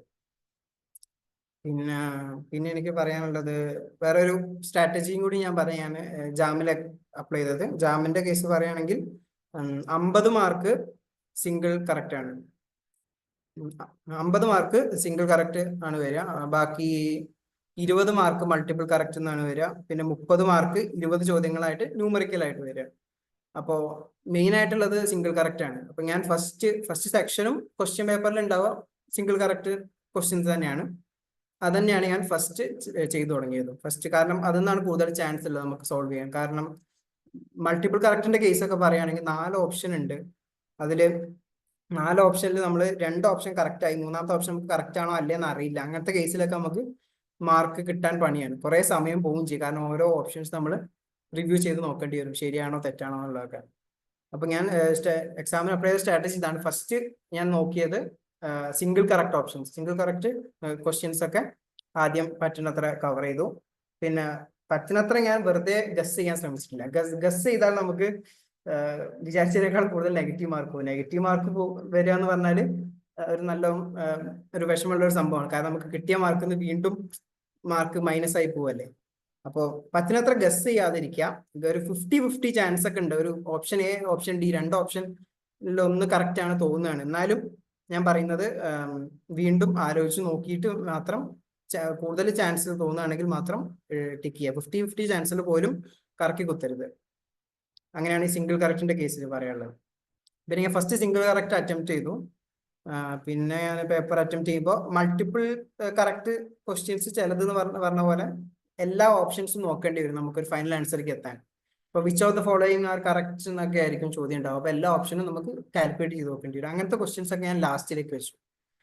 ചില ക്വസ്റ്റ്യൻസ് റെയർ ആയിട്ടുണ്ടാവും മൾട്ടിപ്പിൾ കറക്റ്റ് തന്നെ നമുക്ക് അത്രയധികം കാൽക്കുലേഷൻസ് വരാത്ത, അത് മാത്രമേ ചെയ്തുള്ളൂ. പിന്നെ ഞാൻ അതിനുശേഷം ന്യൂമറിക്കലിലേക്ക് പോയി. ന്യൂമറിക്കലിൽ സിംഗിൾ കറക്റ്റ് ഓപ്ഷനേക്കാളും സമയം എടുക്കും, എന്നാലും മൾട്ടിപ്പിൾ കറക്റ്റ് വെച്ച് നോക്കുമ്പോൾ കൂടുതൽ റിവാർഡിങ് ആയ ഒരു സെക്ഷനാണ്. അപ്പോൾ പിന്നെ ഞാൻ ന്യൂമറിക്കൽ സെക്ഷൻസ് അറ്റംപ്റ്റ് ചെയ്തു. ഇതൊക്കെ കഴിഞ്ഞിട്ടേ ഞാൻ തിരിച്ച് മൾട്ടിപ്പിൾ കറക്റ്റ് സെക്ഷനിലേക്ക് വന്നുള്ളൂ. പിന്നെ വേറെ കാര്യം, ഒരു കാര്യം കൂടി ഉണ്ട്. ഈ മൾട്ടിപ്പിൾ കറക്റ്റിനും ന്യൂമറിക്കലിനും നെഗറ്റീവ് മാർക്ക് ഇല്ലാത്തതുകൊണ്ട് എക്സാം ഭാവിയിൽ എഴുതുന്നവരോട് പറയാണ്, ഞങ്ങൾക്ക് അറിയുന്ന ആൻസർ അല്ലെങ്കിൽ വെറുതെ ഉള്ള ആൻസർ, ന്യൂമറിക്കൽ ആൻസർ കിട്ടിയില്ലെങ്കിലും നമ്മൾ ഒരു ആൻസർ റാൻഡം ആയിട്ട് ഇടാം, 1, 2, 3 അങ്ങനെ ഒരു നമ്പറൊക്കെ ഇട്ട് വെക്കാം. ഭാഗ്യം ഉണ്ടാകുമ്പോൾ അതും എക്സ്ട്രാ ആയിട്ട് കിട്ടും. ഒരിക്കലും ന്യൂമറിക്കലും മൾട്ടിപ്പിൾ കറക്റ്റും ആൻസർ ചെയ്യാതിരിക്കരുത്, കാരണം നെഗറ്റീവ് മാർക്ക് ഇല്ലാത്ത സെക്ഷൻസ് ആണ്. അതാണ് ഞാൻ ഫൈനൽ ഉറപ്പുവരുത്തിയത് ചെയ്യാൻ. പിന്നെ സമയം ഉണ്ടെങ്കിൽ ഞാൻ നേരത്തെ പറഞ്ഞ പോലെ ഇപ്പോൾ 2ാമത്തെ റൗണ്ടിനായിട്ട് നമുക്ക് റിവിഷന് വരാം. ഞാൻ ഫസ്റ്റ് പറഞ്ഞില്ലേ, ഫസ്റ്റ് ഒരു ഷുവർ ആവാത്ത ക്വസ്റ്റ്യൻസ് ഒക്കെ ഉണ്ടെങ്കിൽ, ഇപ്പം 2 ഓപ്ഷനിൽ ഏതോ ഷുവർ അല്ല അങ്ങനത്തെ ക്വസ്റ്റ്യൻസ് ഒക്കെ ഉണ്ടെങ്കിൽ നമുക്ക് സെക്കൻഡ് റൗണ്ടിൽ ഒന്ന് വീണ്ടും ചെയ്തു നോക്കാൻ വരാം. ഇതാണ് ഞാൻ എക്സാം ചെയ്യുമ്പോൾ അറ്റംപ്റ്റ് ചെയ്ത സ്ട്രാറ്റജി. തോന്നുന്നു ഇത് തന്നെയാണ് ഏറ്റവും റിവാർഡിങ് ആയത് തോന്നുന്നു. കാരണം ഫസ്റ്റ് സെക്ഷനിലും കൂടുതൽ 50 മാർക്സിന് സിംഗിൾ കറക്റ്റ് ഓപ്ഷൻ ഉണ്ട്, സിംഗിൾ കറക്റ്റ് ക്വസ്റ്റ്യൻ ഉണ്ട്.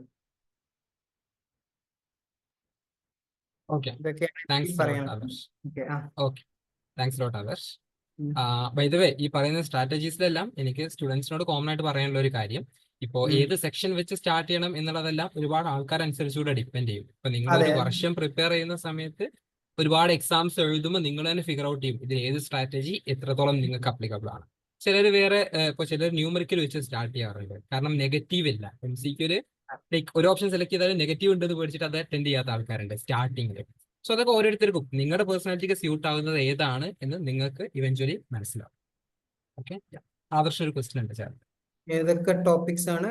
ഓക്കെ, ടോപ്പിക്സ് അത് റഹീം സാറിനും പറയാൻ പറ്റും കൂടുതൽ ഏതൊക്കെയാ വരുന്നത്. ഡിഫറൻഷ്യൽ ഇക്വേഷൻസ് വരുന്നുണ്ട്, മൾട്ടിപ്പിൾ ഇന്റഗ്രൽസ്, അതേപോലെ സീക്വൻസ് ആൻഡ് സീരീസ് നിന്നും അത്യാവശ്യം ചോദ്യം ചോദിക്കുന്നുണ്ട്. അതെ, അത് ഞാൻ ഒരു ജസ്റ്റ് ഒരു മിനിറ്റ് ഞാനൊരു പ്രസന്റേഷൻ വെച്ചിട്ട് അത് കറക്റ്റ് നമ്പേഴ്സ് കാണിച്ചു തരാം. ഈ വർഷം ഓരോ വർഷവും ചെറിയ ചെറിയ മാറ്റം ഉണ്ടാവും. നമുക്കൊരു ആവറേജ് എടുത്ത് ഇൻ ജനറൽ എങ്ങനെയാണോ ഒരു ട്രെൻഡ് വരാറ് അതിനനുസരിച്ച് പ്രിപ്പയർ ചെയ്യുന്നതാവും ഏറ്റവും നല്ലത്. അപ്പോൾ ഈ ഒരു വർഷത്തെ കേസ് ആണെങ്കിൽ ഡിഫറൻഷ്യൽ ഇക്വേഷൻ സാധാരണ എക്സ്പെക്ട് ചെയ്തതിനേക്കാൾ കൂടുതൽ ചോദിച്ചിട്ടുണ്ടായിരുന്നു. ആൻഡ് അങ്ങനെ കുറച്ച് ഡിഫറൻസുകൾ ഉണ്ടായിരുന്നു. അത് എല്ലാ വർഷവും നമ്മൾ നോക്കിയാലും ഉണ്ടാവും. ജസ്റ്റ് ഒരു മിനിറ്റ് ഞാൻ ലാസ്റ്റ് ഒരു 6 ഇയർ ട്രെൻഡ് കാണിച്ചു തരാം.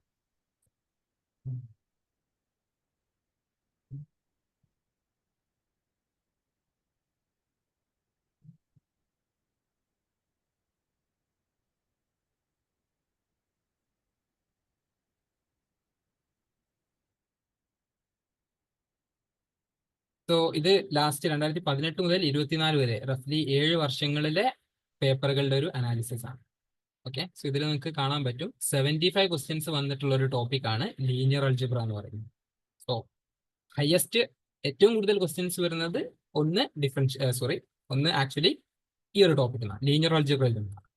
പിന്നെ ഇതിൽ ആക്ച്വലി ഈവൻ ഒരു വലിയ നമ്പർ കാണാൻ പറ്റും 96. അത് actually differential calculus and functions. അത് കുറച്ചും കൂടി ഒരു ജനറൽ ആയിട്ട് ഒരു ടോപ്പിക് കൊടുത്തതാണ്. ഡിഫറൻഷ്യൽ കാൽക്കുലസ് എന്ന് പറയുമ്പോൾ അതിൽ കുറച്ച് റിയൽ അനാലിസിസ് കുറച്ച് അതിൽ അകത്ത് വരും. എന്ന് പറഞ്ഞാൽ അതിൽ ആക്ച്വലി ഒരു പോയിന്റ് സെറ്റ് ടോപ്പോളജി എന്ന് പറയുന്ന ഒരു ടോപ്പിക്കൊക്കെ പണ്ട് ജാമിന്റെ സിലബസിൽ ഉണ്ടായിരുന്നു. അതുപോലെ ഡിഫറൻഷ്യൽ കാൽക്കുലസും കുറച്ച് ബേസിക് ഫംഗ്ഷൻസ് എന്നുള്ള ക്വസ്റ്റ്യൻസും എല്ലാം കൂടെ ചേർത്തിട്ടാണ്. ഇതൊരു സിംഗിൾ ചാപ്റ്റർ പോലെയല്ല. അതിൽ നിന്ന് ഒരുപാട് ക്വസ്റ്റ്യൻസ് വന്നിട്ടുണ്ട്. ദെൻ ലീനിയർ അൾജിബ്രയിൽ നിന്ന് നല്ല നമ്പർ ഓഫ് ക്വസ്റ്റ്യൻസ് വന്നിട്ടുണ്ട്. ദെൻ ഇന്റഗ്രൽ കാൽക്കുലസിനും ക്വസ്റ്റ്യൻസിന്റെ നമ്പറിന് വലിയ കുറവൊന്നുമില്ല. ദെൻ മറ്റൊന്ന് റിയൽ അനാലിസിസ് എന്ന് പറയുമ്പോൾ ഇവിടെ സീക്വൻസ് ആൻഡ് സീരീസ് ആണ് ഇതിൽ ഏറ്റവും കൂടുതൽ. സീക്വൻസ് ആൻഡ് സീരീസും പിന്നെ കുറച്ച് ഫംഗ്ഷൻസിന്റെ ജനറൽ കണ്ടിന്യൂസ് ഫംഗ്ഷൻസിന്റെ പ്രോപ്പർട്ടീസ് കാര്യങ്ങളെല്ലാം വരുന്ന ടോപ്പിക്സ്. ഇവിടെ നിന്നെല്ലാം ഒരുപാട് ക്വസ്റ്റ്യൻസ് വരാറുണ്ട്. ബട്ട് ഇവിടെയുള്ള ഒരു പ്രശ്നം, ഇതിൽ റിയൽ അനാലിസിസ് അല്ലെങ്കിൽ ഡിഫറൻഷ്യൽ കാൽക്കുലസ് ഒക്കെ പലപ്പോഴും കൂടുതലും തിയററ്റിക്കൽ ആയിട്ടുള്ള ക്വസ്റ്റ്യൻസ് ആണ് വരിക. വൺ വേരിയബിൾ കാൽക്കുലസിന് പൊതുവെ വരുന്ന ക്വസ്റ്റ്യൻസ് കുറച്ച് ഹാർഡായിരിക്കും. കുറച്ച് നല്ല തിയററ്റിക്കൽ ക്വസ്റ്റ്യൻസ് ആണ് കൂടുതലായിട്ടും വരാറ്. അപ്പൊ നമുക്കൊന്നുകൂടെ ഈസിയർ ആയിട്ട് മേ ബി ടാർഗറ്റ് ചെയ്യാൻ പറ്റുന്ന ഒരു പോളാണ് ഇപ്പോൾ ഡിഫറൻഷ്യൽ ഇക്വേഷൻ ആയാലും മൾട്ടി വേരിയബിൾ കാൽക്കുലസ് ആയാലും ദെൻ ഈവൻ ഗ്രൂപ്പ് തിയറി ആണെങ്കിൽ പോലും. ഓക്കെ, ഇതെല്ലാം കുറച്ചും കൂടെ അപ്ലൈഡ് സൈഡ് ആണ്. സോ നമുക്കൊന്നും കൂടെ കൂടുതൽ കുട്ടികൾക്കും ഈസിയർ ആയിട്ട് സോൾവ് ചെയ്യാൻ പറ്റുന്നതായിരിക്കും. So highest priority I think linear അൾജിബ്രക്കാണ് ഏറ്റവും കൂടുതൽ ക്വസ്റ്റ്യൻസ്. അത് ഓരോ ഇയറിലും അങ്ങനെ തന്നെ ആവണമെന്നില്ല. അൾട്ടിമേറ്റ്ലി ഒരു സമ്മറി പറഞ്ഞാൽ ജാമിന് നമുക്ക് ഒരു ടോപ്പിക്കും ഇതിന്ന് ക്വസ്റ്റ്യൻസ് ഒരുപാട് വരാറില്ല എന്ന് പറഞ്ഞിട്ട് സ്കിപ്പ് ചെയ്യാൻ പറ്റില്ല. അത്രയും ക്വസ്റ്റ്യൻസ് കുറവായിട്ട് ഏതിലും ഇല്ല. Over 6 to 7 years minimum 55 question ഒരു ചാപ്റ്ററിന് വന്നിട്ടുണ്ട്. എന്ന് പറഞ്ഞാൽ ഒരു ഇയർ എത്രയായി? റഫ്ലി 7 to 8 ക്വസ്റ്റ്യൻസ് മിനിമം വരുന്നുണ്ട്. 8 ക്വസ്റ്റ്യൻ എന്ന് പറഞ്ഞാൽ ഇറ്റ് ഈസ് റഫ്ലി 14 മാർക്സ് അല്ലെങ്കിൽ 13-12 മാർക്സ് ആണ് ഓൺ ആൻ ആവറേജ്. അത്രയും മാർക്ക് വരുന്നുണ്ടെങ്കിൽ ഓരോ ചാപ്റ്ററും ഇമ്പോർട്ടന്റ് ആണ്. സ്റ്റിൽ നമ്മൾ ടോപ്പ് പ്രയോറിറ്റി ഉള്ള ഒരു 4-5 ചാപ്റ്റേഴ്സ് 6 ചാപ്റ്റേഴ്സും പ്രയോറിറ്റി കൊടുത്ത് ഏതെങ്കിലും ഒന്നൊക്കെ നമ്മൾക്ക് ഓൾമോസ്റ്റ് എല്ലാവർക്കും വീക്ക് ആയിട്ടുള്ള എന്തെങ്കിലുമൊക്കെ ഒരു ഏരിയ ഉണ്ടാവും. അങ്ങനെ കുറച്ച് വീക്കായാലും പ്രശ്നമൊന്നുമില്ല. ബട്ട് സ്റ്റിൽ ഒരു ചാപ്റ്ററും നമുക്ക് കംപ്ലീറ്റ്ലി സ്കിപ്പ് ചെയ്യാൻ പറ്റില്ല. ഇതിന്നാണ് കൂടുതൽ ക്വസ്റ്റ്യൻ വരിക. ഈ ചാപ്റ്റർ മാത്രം പഠിച്ചു പോയാൽ നമുക്ക് നല്ല റാങ്കോടെ ക്ലിയർ ചെയ്യാം, അങ്ങനെ ഒരിക്കലും പറയാൻ പറ്റില്ല. എല്ലാ ചാപ്റ്റേഴ്സിനും ഒരു ഫെയർ ഐഡിയ ഉണ്ടാവുക എന്നുള്ളത് അത്യാവശ്യം ഇമ്പോർട്ടൻ്റ് ആണ്.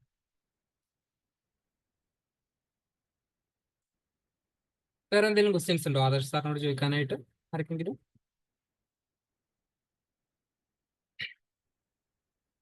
Okay, fine. ഇനി അടുത്തതായിട്ട് ഞാൻ സിത്താരയെ ഇൻവൈറ്റ് ചെയ്യുന്നു. സോ സിത്താര ആക്ച്വലി ദേവഗിരി കോളേജിലെ കോഴിക്കോട് ദേവഗിരി കോളേജിൽ സെന്റ് ജോസഫ് ദേവഗിരിയിൽ ഇപ്പോൾ 3rd ഇയർ ഓൺഗോയിങ് പഠിച്ചുകൊണ്ടിരിക്കുന്ന സമയത്ത് ബെൻസിലെ ഒരു 1 ഇയർ നമ്മുടെ കൂടെ ജാമിന് വേണ്ടിയിട്ട് പ്രിപ്പയർ ചെയ്തതാണ്. സോ കഴിഞ്ഞ വർഷം മെയ്യിൽ നമ്മുടെ ബാച്ചിൽ ജോയിൻ ചെയ്തു. ബെൻസിലെ ആദ്യത്തെ മാത്സിന്റെ ജാം കോച്ചിങ്ങിന്റെ ബാച്ച് ആയിരുന്നു. തുടക്കം മുതൽ നമ്മുടെ കൂടെ പഠിച്ചു വന്നു. നമ്മുടെ കൂടെ ഓരോ 2 വീക്കും എക്സാംസ് എഴുതി, ക്ലാസ്സുകൾ അറ്റൻഡ് ചെയ്ത്. ആക്ച്വലി സിത്താര കൂടുതൽ റെക്കോർഡഡ് ക്ലാസ്സുകളാണ് പ്രിഫർ ചെയ്തിട്ടുണ്ടായിരുന്നത്. ആൻഡ് ക്ലാസ്സുകളെല്ലാം കണ്ട് എക്സാംസ് എല്ലാം എഴുതി A to Z ബെൻസിലിന്റെ കൂടെ കണ്ടിന്യൂസ് ആയിട്ട് പ്രിപ്പറേഷൻ ചെയ്തു വന്ന് ഇവഞ്ച്വലി ജനുവരിയിൽ ജാം എഴുതിയ ആളാണ്. സോ സിത്താരയുടെ ജാമിലെ റാങ്ക് എന്ന് പറയുന്നത് 677 677 റാങ്ക്. തേർഡ് ഇയർ ഓൺ ഗോയിങ്ങിൽ ആ ഒരു റാങ്ക് കിട്ടുക എന്ന് പറഞ്ഞാൽ ഇറ്റ്സ് എ ഹ്യൂജ് അച്ചീവ്മെന്റ്. വളരെ നല്ലൊരു കാര്യമാണ്. റിപ്പീറ്റ് ഒന്നും ചെയ്യാതെ ഓൺ ഗോയിങ് തന്നെ കിട്ടുക എന്ന് പറഞ്ഞു. സോ കേരളത്തിലെ ഒരു കോളേജ്, ഇപ്പോൾ മേ ബി ഈ ഒരു സെഷനിലുള്ള മിക്ക ആൾക്കാരുടെയും ഒരു സിമിലർ ബാക്ക്ഗ്രൗണ്ട് ആണ് സിത്താരക്ക് ഉള്ളത്. കേരളത്തിലെ ഒരു കോളേജിൽ പഠിച്ച് വന്ന് തേർഡ് ഇയറിന്റെ കൂടെ ജാമിന് പഠിച്ചു. ഓക്കെ, സോ സിത്താര ഇങ്ങനെയാണ് പ്രിപ്പയർ ചെയ്തത് എന്നുള്ള കാര്യങ്ങളെല്ലാം എഗെയിൻ ഞങ്ങൾക്ക് പറഞ്ഞുതരും. Sithara, hi. Hi. So over to you. First of all എനിക്ക് തോന്നിയുള്ളത് എപ്പോഴും ഒരു കോച്ചിങ് എടുക്കുന്ന നല്ലതാണെന്നാണ്. ഒറ്റയ്ക്ക് പഠിക്കാൻ, പ്രത്യേകിച്ച് നമ്മളൊരു സാധാ കോളേജിൽ പഠിക്കുമ്പോൾ കുറെ ലിമിറ്റേഷൻസ് ഉണ്ട്. കാരണം നമ്മള് എത്രത്തോളം ഇപ്പോ ചിലപ്പോ സെം എക്സാമിന്റെ ഒക്കെ ആ ഒരു 1 വീക്ക് ആവും നമ്മൾ പഠിക്കുക. തിയറി അത്ര അറിയണമെന്ന് നിർബന്ധമില്ല. ഭയങ്കരമായിട്ടുള്ള ഒരു കോൺസെപ്ഷ്യൽ നോളജ് ഉണ്ടാവണം നിർബന്ധമില്ല. അപ്പൊ പിന്നെ എന്താണ്, പിന്നെ കുറെ പോർഷൻസ് നമ്മൾ ഒരു സെമ്മിൽ പഠിക്കും, പിന്നെ മറക്കും, പിന്നെ അത് റിവൈസ് ചെയ്യൊന്നുമില്ലല്ലോ. അപ്പൊ ഒരു കോച്ചിങ് എടുക്കുന്നത് എപ്പോഴും നല്ലതാണ്. ഒരു കോച്ചിങ് ഇൻസ്റ്റിറ്റ്യൂട്ടിൽ പോകുന്നത് എനിക്കിപ്പോ എന്തായാലും തോന്നിയത്, ഞാൻ അങ്ങനെ ഒരു 1 ഇയർ ക്ലാസ്സസ് കണ്ട് എക്സാംസ് എഴുതി, അതുകൊണ്ട് മാത്രമാണ് ഇങ്ങനെ ക്ലിയർ ചെയ്യാൻ പറ്റിയതെന്നാണ്. പിന്നെ ഒരു കോച്ചിങ്ങിന് ചേരുമ്പോ തന്നെ ക്ലാസ്സസ് ഒക്കെ അപ്പപ്പോ കാണാം. പോർഷൻസ് ഒന്നും പെൻഡിങ് അല്ലാതിരിക്കുക. എനിക്ക് പറ്റിയൊരു വലിയ അബദ്ധം, ഓരോ സമയം നോക്കുമ്പോഴും കുറെ പോർഷൻസ് പെൻഡിങ് ആയിരുന്നു. കാരണം കുറച്ച് കാലം കാണൂല, പിന്നെ അത് കഴിഞ്ഞിട്ട് കാണുമ്പോ ഇപ്പൊ ലീനിയർ ആൽജിബ്ര ഒക്കെ നമുക്കൊരു കുറച്ചധികം ക്ലാസ്സസ് ഉണ്ടായിരുന്നു. 40 ക്ലാസ്സസ്. അതൊക്കെ അവസാനം ഇടയ്ക്ക് ഇപ്പൊ ഓരോ പോർഷൻ, എനിക്ക് തോന്നുന്നു ലീനിയർ ട്രാൻസ്ഫോർമേഷൻ ഒക്കെ ആ ഒരു ക്ലാസ്സസ് നടക്കുമ്പോ ഞാൻ കണ്ടിട്ടില്ല. അത് കഴിഞ്ഞ് കാണുമ്പോ പിന്നെ ഒരു 10 ക്ലാസ്സസ് ഒക്കെ ഒരുമിച്ചിരുന്ന് കാണാം. ചിലപ്പോ എക്സാമിന്റെ ആ ഒരു മുമ്പാവും അത്രയും കാണാം. അതൊരിക്കലും ചെയ്യാതിരിക്കുക. കാരണം എനിക്ക് പറ്റിയൊരു അബദ്ധം, ലാസ്റ്റ് ഞാന് ഗ്രൂപ്പ് തിയറി ഞാൻ ക്ലാസ്സസേ കണ്ടിട്ടില്ല. ഗ്രൂപ്പ് തിയറി എന്ന് പറഞ്ഞൊരു പോർഷൻ ഞാൻ സ്കിപ്പ് ചെയ്യേണ്ടി വന്നു. അത് എനിക്ക് കുറച്ച് റിഗ്രറ്റ് ആയി. കാരണം ഗ്രൂപ്പ് തിയറി എനിക്ക് സെമ്മിനൊക്കെ പഠിച്ചപ്പോ എനിക്ക് തോന്നിയ നല്ലൊരു സബ്ജക്റ്റാ പഠിക്കാൻ. പക്ഷെ അവസാനമായപ്പോ അതിനുള്ളൊരു ടൈം ഉണ്ടായില്ല. പോർഷൻസ് സ്കിപ്പ് ചെയ്ത് വരുമ്പോ അങ്ങനെ ചെയ്യാതിരിക്കുക. ഒരു ക്ലാസ്സസ് കാണുമ്പോ ആദ്യം മുതൽ ക്ലാസ് മര്യാദക്ക് കാണാം. പിന്നെ എക്സാംസ് നടക്കുമ്പോ എനിക്ക് ഇനി ഇമ്പ്രൂവ് ചെയ്യാൻ പറ്റുന്നെങ്കിൽ പറ്റാവുന്ന കുറച്ച് പോർഷൻസാ പറയുന്നത്. എക്സാംസ് നടക്കുമ്പോ ഒരു എക്സാം എഴുതി കഴിഞ്ഞാല് തിരിച്ചു പോയിട്ട് എന്തുകൊണ്ടാ ക്വസ്റ്റ്യൻ തെറ്റിയത്, അല്ലാണ്ട് എന്തുകൊണ്ടാ ക്വസ്റ്റ്യൻ നമുക്ക് ആൻസർ ചെയ്യാതിരിക്കാൻ പറ്റിയത്, ആ ഒരു കോൺസെപ്റ്റ് നമുക്ക് അറിയില്ലേ എന്ന് അനലൈസ് ചെയ്ത് കഴിഞ്ഞാൽ ശരിക്കും ഭയങ്കര യൂസ്ഫുൾ ആവും. കാരണം എന്താന്ന് വെച്ച് കഴിഞ്ഞാൽ അല്ലാതെ ഇപ്പൊ നമ്മൾ ആ തെറ്റിയ ക്വസ്റ്റ്യൻ അങ്ങ് സ്കിപ്പ് ചെയ്താൽ പിന്നെ നമുക്ക് നെക്സ്റ്റ് എക്സാമിനും ആ പോർഷൻ ആ ഒരു ക്വസ്റ്റ്യൻ വന്നു കഴിഞ്ഞാൽ ചെയ്യാൻ പറ്റൂല. അപ്പൊ അത് യൂസ്ഫുൾ ആവും. പിന്നെ ഓൺ ഗോയിങ്ങില് പഠിക്കാന്ന് പറഞ്ഞു കഴിഞ്ഞാല് കുറച്ച് ഡിഫിക്കൽട്ട് ആണ്. കാരണം ഞാൻ ഇപ്പോ സെമ്മിനുള്ളതൊന്നും കുറെ നോക്കിയിട്ടുണ്ടായിരുന്നില്ല. അവസാനം സെമസ്റ്റർ എക്സാം ആവുമ്പോ അങ്ങനെ ആക്കേണ്ട ആവശ്യമില്ല. അന്നു കുറച്ച് ടൈം പഠിച്ചു കഴിഞ്ഞാൽ ക്ലിയർ ചെയ്യാൻ പറ്റുന്നാണ് എനിക്ക് തോന്നിയത്. പിന്നെന്താ, എക്സാംസ് വേറെന്തെങ്കിലും?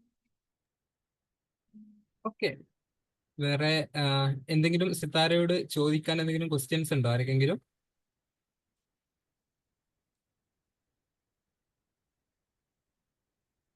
ഓക്കെ, ഇല്ല, ഫൈൻ. സോ സിത്താര, വേറെ എന്തെങ്കിലും പറയാനുണ്ടോ? ഓക്കെ, ശരി, താങ്ക്സ് അലോട്ട്. സിത്താരയുടെ ഓക്കെ, ക്വസ്റ്റ്യൻ ഉണ്ടല്ലോ, നോട്ട് മെയിൻറ്റെയിൻ ചെയ്ത രീതി പറയൂ. എനിക്ക് ഞാൻ നോട്ട്സ് എഴുതാൻ തുടങ്ങും പഠിക്കുമ്പോ, പക്ഷെ ചിലപ്പോ നോട്ട്സ് ഒന്നും ഉണ്ടാവില്ല. ഞാൻ എക്സാമിന്റെ തലേ ദിവസം റിവൈസ് ചെയ്തത് എങ്ങനെയാ ഫുൾ പോർഷൻ എന്ന് പറഞ്ഞാൽ, ബെൻസിലിന്റെ ക്ലാസ്സസിൽ എഴുതുന്ന നോട്ട്സ് ഉണ്ടാവുമല്ലോ, അത് ആപ്പിൽ അപ്ലോഡ് ചെയ്തിട്ടുണ്ടാവും. ഞാൻ എക്സാമിന്റെ തലേ ദിവസം സത്യം പറഞ്ഞാൽ ഗ്രൂപ്പ് തിയറി ഒഴികെ ബാക്കി എല്ലാ പോർഷനും ആ നോട്ട് നോക്കിയിട്ടുണ്ടായിരുന്നു. കാരണം ആ ക്ലാസ്സസ് ചില ക്ലാസ്സസ് ഒക്കെ ഞാൻ 2 വട്ടമൊക്കെ കണ്ടിട്ടുണ്ട്. എനിക്കിപ്പോ ഒരു കോൺസെപ്റ്റ് ഇതായില്ലെങ്കിൽ ഞാൻ വീണ്ടും പോയി ക്ലാസ് കാണുമായിരുന്നു. അപ്പോ ഞാൻ എന്താ ചെയ്തതെന്ന് വെച്ച് കഴിഞ്ഞാൽ ആ നോട്ട്സ് ഫുള്ള് ഞാൻ ആദ്യം മുതൽ അവസാനം വരെ നോക്കി. പരീക്ഷയുടെ തലേ അത് കുറച്ച് ബുദ്ധിമുട്ടാ, പക്ഷെ ഞാൻ വേറെ ഒന്നും ചെയ്തില്ല, അത് മാത്രമാണ് ഞാൻ ഫുൾ നോക്കിയത്. അപ്പൊ അതെനിക്ക് ഭയങ്കര യൂസ്ഫുൾ ആയി തോന്നി. ഒരു നോട്ടും പോയിന്റ്സ് ഒക്കെ ആക്കി എഴുതി വെക്കുകയാണെങ്കിൽ നല്ലതാണ്, പക്ഷെ എനിക്ക് അതിനുള്ളൊരു ഇതുണ്ടായില്ല. ബേസിക്കലി സിത്താര അതിന് ഒരുപാട് പ്രയോറിറ്റി കൊടുത്തിട്ടില്ല എന്നേ ഉള്ളൂ. സിത്താര ആക്ച്വലി ഞാൻ ഇപ്പോഴും ഓർക്കുന്ന, ഞാൻ നമ്മുടെ ബാച്ചിന്റെ ഗ്രൂപ്പിലൊക്കെ ഷെയർ ചെയ്തൊരു മെസ്സേജ് ഉണ്ട്. അത് സിത്താരയാണെന്നൊന്നും പറയാതെ മെസ്സേജ് ചെയ്ത ഒരു യൂണിറ്റ് ടെസ്റ്റ് ഉണ്ടായിരുന്നു. ആ യൂണിറ്റ് ടെസ്റ്റിന്റെ തലേന്ന് സിത്താര എനിക്ക് പഠിക്കാൻ കുറെ ഉണ്ട്, പെൻഡിങ് ഉണ്ടെന്ന് പറഞ്ഞു. ആൻഡ് അന്ന് സാറ്റർഡേ ആണ്, നല്ലോണം പഠിക്കും എന്ന് പറഞ്ഞു. എന്നിട്ട് അന്ന് രാത്രി എനിക്ക് അപ്ഡേറ്റ് തോന്നുന്നു എത്ര പഠിച്ചു എന്നുള്ളത്. 7 ക്ലാസ് ആണ് ഒരൊറ്റ ദിവസം കൊണ്ട് കണ്ടു തീർത്തത്. നമ്മൾ ഒരു ക്ലാസ് എന്ന് പറയുമ്പോൾ 1 അവർ ഉണ്ടാവും. യൂഷ്വലി 1 അവറിന്റെ റെക്കോർഡഡ് ക്ലാസ് കാണാൻ ഓൾമോസ്റ്റ് എല്ലാ കുട്ടികൾക്കും ഒരു 1.5 മണിക്കൂർ വേണം. നമ്മൾ 2x വീഡിയോ കാണുകയാണ് എന്നുണ്ടെങ്കിൽ പോലും നമ്മൾ പലപ്പോഴും പിന്നിലോട്ട് പോകേണ്ടി വരും, നമ്മളൊന്ന് ആലോചിക്കേണ്ടി വരും. സോ അങ്ങനെ സിത്താര ഒരൊറ്റ ദിവസം കൊണ്ട് 7 ക്ലാസ്സുകൾ ഇരുന്ന് കണ്ട് ഒക്കെ പഠിച്ചിരുന്ന ആളാണ്. സോ സിത്താരയുടെ പഠനത്തിന്റെ സ്റ്റൈല് കുറച്ച് ഡിഫറെന്റ് ആണ്. സോ അതുകൊണ്ട് നോട്ട്സ് ഒന്നും ഉണ്ടായിരുന്നില്ല. പക്ഷെ പൊതുവെ കുട്ടികൾ ചെയ്യാറുള്ള ഒരു കാര്യം, ഞാൻ ഇപ്പോൾ നമ്മുടെ കൂടെ റിപ്പീറ്റ് ചെയ്യുന്ന കുട്ടികളുണ്ട്, ഓൺ ഗോയിങ് ഉള്ള കുട്ടികളുണ്ട്. മെജോറിറ്റി ഓൺ ഗോയിങ് കുട്ടികളാണ്, 2-3 പേര് റിപ്പീറ്റ് ചെയ്യുന്നത്. അപ്പൊ റിപ്പീറ്റ് ചെയ്യുന്ന ചിലരൊക്കെ ചെയ്തിട്ടുണ്ടായിരുന്ന ഒരു കാര്യം, നമ്മുടെ ക്ലാസ്സുകൾ ഉണ്ടാവുക രാത്രിയാണ്. രാത്രി ക്ലാസ് കേട്ടതിന് ശേഷം മോർണിംഗ് നമ്മൾ റെക്കോർഡിംഗ് അപ്ലോഡ് ചെയ്യുന്ന സമയത്ത് ജസ്റ്റ് ഇങ്ങനെ സ്കിപ്പ് ചെയ്തിട്ട് ഒന്നും കൂടെ കണ്ടിട്ട് നോട്ട് എഴുതും. അതല്ലെങ്കിൽ നമ്മൾ നോട്ട്സ് അപ്ലോഡ് ചെയ്യുന്ന സമയത്ത് അത് യൂസ് ചെയ്തിട്ട് സെപ്പറേറ്റ് നോട്ട് ഉണ്ടാക്കുന്ന ആൾക്കാരുണ്ട്. അങ്ങനെ ഒരുപാട് കുട്ടികൾ സെപ്പറേറ്റ് നോട്ട്സ് മെയിൻറ്റെയിൻ ചെയ്യാറുണ്ടായിരുന്നു. അത് ക്ലാസിന്റെ കൂടെ നോട്ട് എഴുതുക എന്ന് പറഞ്ഞാൽ അത് മേ ബി അത്ര പോസിബിൾ ആയിരിക്കില്ല. ഇപ്പൊ നമ്മുടെ ക്ലാസ്സിൽ ഇങ്ങനെ പറഞ്ഞു പോകുമ്പോൾ ഇപ്പൊ നിങ്ങൾ നോട്ട് എഴുതാൻ നിന്ന് കഴിഞ്ഞാൽ അപ്പൊ അടുത്തൊരു കാര്യം മിസ്സായി. നമ്മുടെ ഓഫ്ലൈൻ ക്ലാസ് അല്ല, ഓൺലൈൻ ക്ലാസ് ആകുമ്പോൾ ലൈക്ക് അങ്ങനെയാണ് വരിക മിക്കവാറും.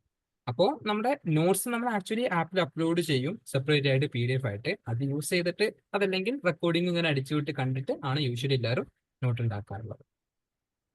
വേറെ എന്തെങ്കിലും? പിന്നെ കുറെ പ്രോബ്ലംസ് എനിക്ക് എക്സാമിന്റെ അന്ന് ഫീൽ ചെയ്തത്, ടൈം എനിക്ക് 3 അവർ ചെയ്യാനുള്ളത് ഉണ്ടായിരുന്നു. അപ്പൊ ആ ഒരു ടൈമിന്റെ പ്രശ്നം ഉണ്ടായിരുന്നു. അപ്പൊ കുറേം കൂടി പ്രാക്ടീസ് ചെയ്ത് കഴിഞ്ഞു കഴിഞ്ഞാല് ടൈം കുറച്ചും കൂടി കുറവെടുത്തിട്ട് പ്രോബ്ലംസ് ചെയ്യാൻ പറ്റും. കാരണം ചില പ്രോബ്ലംസ് ഒക്കെ ഇപ്പൊ നമുക്ക് ചിലപ്പോ നന്നായി പഠിച്ചുള്ള ചാപ്റ്റേഴ്സ് ആണെങ്കിൽ നമുക്ക് കാണുമ്പോൾ തന്നെ അതിന്റെ സൊല്യൂഷൻ എന്താ ചെയ്യേണ്ടതെന്ന് പെട്ടെന്ന് ക്ലിക്ക് ആവും. അപ്പൊ 1 മിനിറ്റ് പോലും നമുക്ക് ചിന്തിക്കേണ്ട ആവശ്യമില്ല. പക്ഷെ ചിലത് ഇപ്പൊ നമ്മൾ അധികം പഠിക്കാത്ത ചാപ്റ്റേഴ്സ് ആണെങ്കിൽ അതിനെ കുറിച്ചൊന്ന് ആലോചിക്കണം. അപ്പൊ അവിടെ കുറെ ടൈം പോകും. അത്ര ടൈം കളയാനുള്ള ടൈം ഇല്ല. 3 അവർ ഉണ്ട് എന്നുണ്ടെങ്കിലും വേഗം തന്നെ ചെയ്യണം. അതും വളരെ നല്ലൊരു പോയിന്റ് ആണ്. അത് ആദർശം പറഞ്ഞൊരു കാര്യമാണ്. പ്രോബ്ലം സോൾവിങ് നമ്മളൊരു എൻട്രൻസ് എക്സാമിന്റെ പ്രിപ്പയർ ചെയ്യുമ്പോൾ ഭയങ്കര ഇമ്പോർട്ടന്റ് ആണ്. പിന്നെ ടൈമിന്റെ കാര്യം, ഈ വർഷത്തെ പേപ്പർ ഓവറോൾ കുറച്ച് ടൈം കൺസ്യൂമിംഗ് ആയിട്ടുള്ള പേപ്പർ ആയിരുന്നു ഇൻ ജനറൽ. ഓക്കെ, സോ അത് ഈ വർഷത്തെ പേപ്പറിന്റെ പ്രത്യേകതയും കൂടിയാണ്. ബട്ട് സ്റ്റിൽ പ്രോബ്ലം സോൾവിങ് ഒരുപാട് ചെയ്യുക എന്നുള്ളത് ഭയങ്കര ഇമ്പോർട്ടന്റ് ആണ്. നമുക്കൊരു ക്വസ്റ്റ്യൻ കാണുമ്പോൾ ഇപ്പോൾ ഒരു 60 ക്വസ്റ്റ്യൻസുള്ള ഒരു എക്സാം ആണെങ്കിൽ അതിൽ 30 ക്വസ്റ്റ്യനെങ്കിലും നമുക്ക് ക്വസ്റ്റ്യങ്ങളുടെ നേരെ ഇതാണ് ചെയ്യേണ്ടത് എന്ന് അറിയാം. എന്നാലാണ് നമുക്ക് നല്ലൊരു റാങ്കിലോട്ട് എത്താൻ പറ്റും. സോ അതിലോട്ട് എത്താൻ ഡെഫിനറ്റ്ലി ഒരുപാട് പ്രോബ്ലം സോൾവിങ് ഇമ്പോർട്ടന്റ് ആണ്. അത്രേ ഉള്ളൂ. പിന്നെ തുടങ്ങുമ്പോ മുതൽ പഠിക്കുക, അവസാനത്തേക്ക് വെച്ചാൽ കുറച്ചധികം.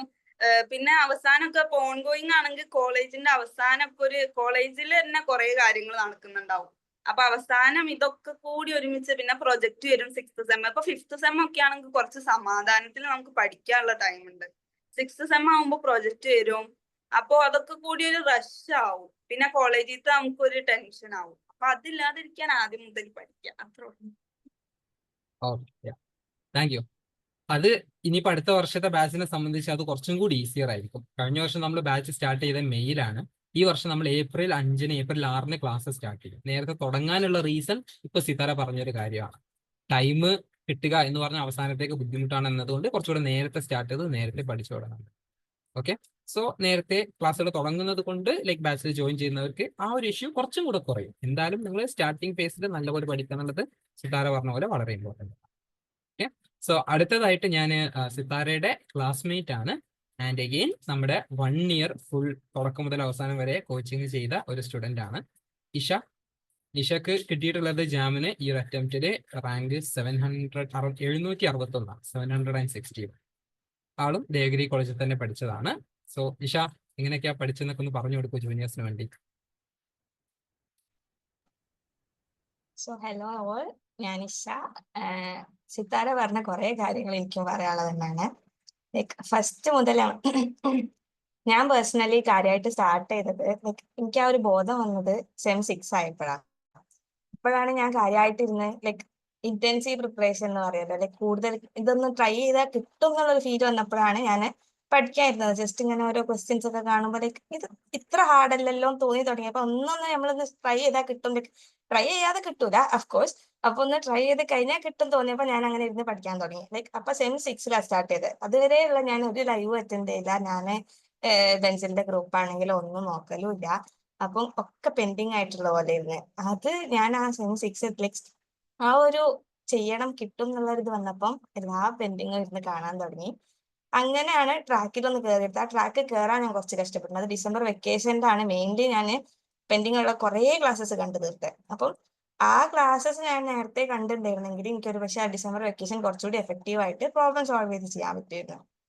അപ്പം ഈ ഒരു സംഭവം നേരത്തെ തുടങ്ങിയിരുന്നേല് എത്രയോ നല്ലപോലെ ചെയ്യാൻ പറ്റും എന്നുള്ളത് എനിക്ക് വിശ്വാസമുണ്ട്. ഞാനും ചിത്താര പറഞ്ഞ പോലെ എനിക്ക് ഗ്രൂപ്പ് തിയറി ഞാൻ സ്കിപ്പ് ചെയ്തു, ഇന്റഗ്രേഷൻ ഒരുവിധം സ്കിപ്പ് ചെയ്തു, ജസ്റ്റ് ഒരു ഓവറോൾ ഐഡിയ ഉണ്ടാക്കി പോയി എന്നല്ലാണ്ട് ക്ലാസ്സസ് ഒന്നും എനിക്ക് കാണാൻ പറ്റില്ല. അപ്പോൾ ആ രണ്ട് ചാപ്റ്റർ എന്ന് പറഞ്ഞു കഴിഞ്ഞാല് അതിന്ന് രണ്ടൊന്നും നമുക്ക് കുറച്ചൊക്കെ ഡയറക്റ്റ് ക്വസ്റ്റ്യൻ വരുന്ന പോലത്തെ ഒരു ചാപ്റ്റേഴ്സാണ്.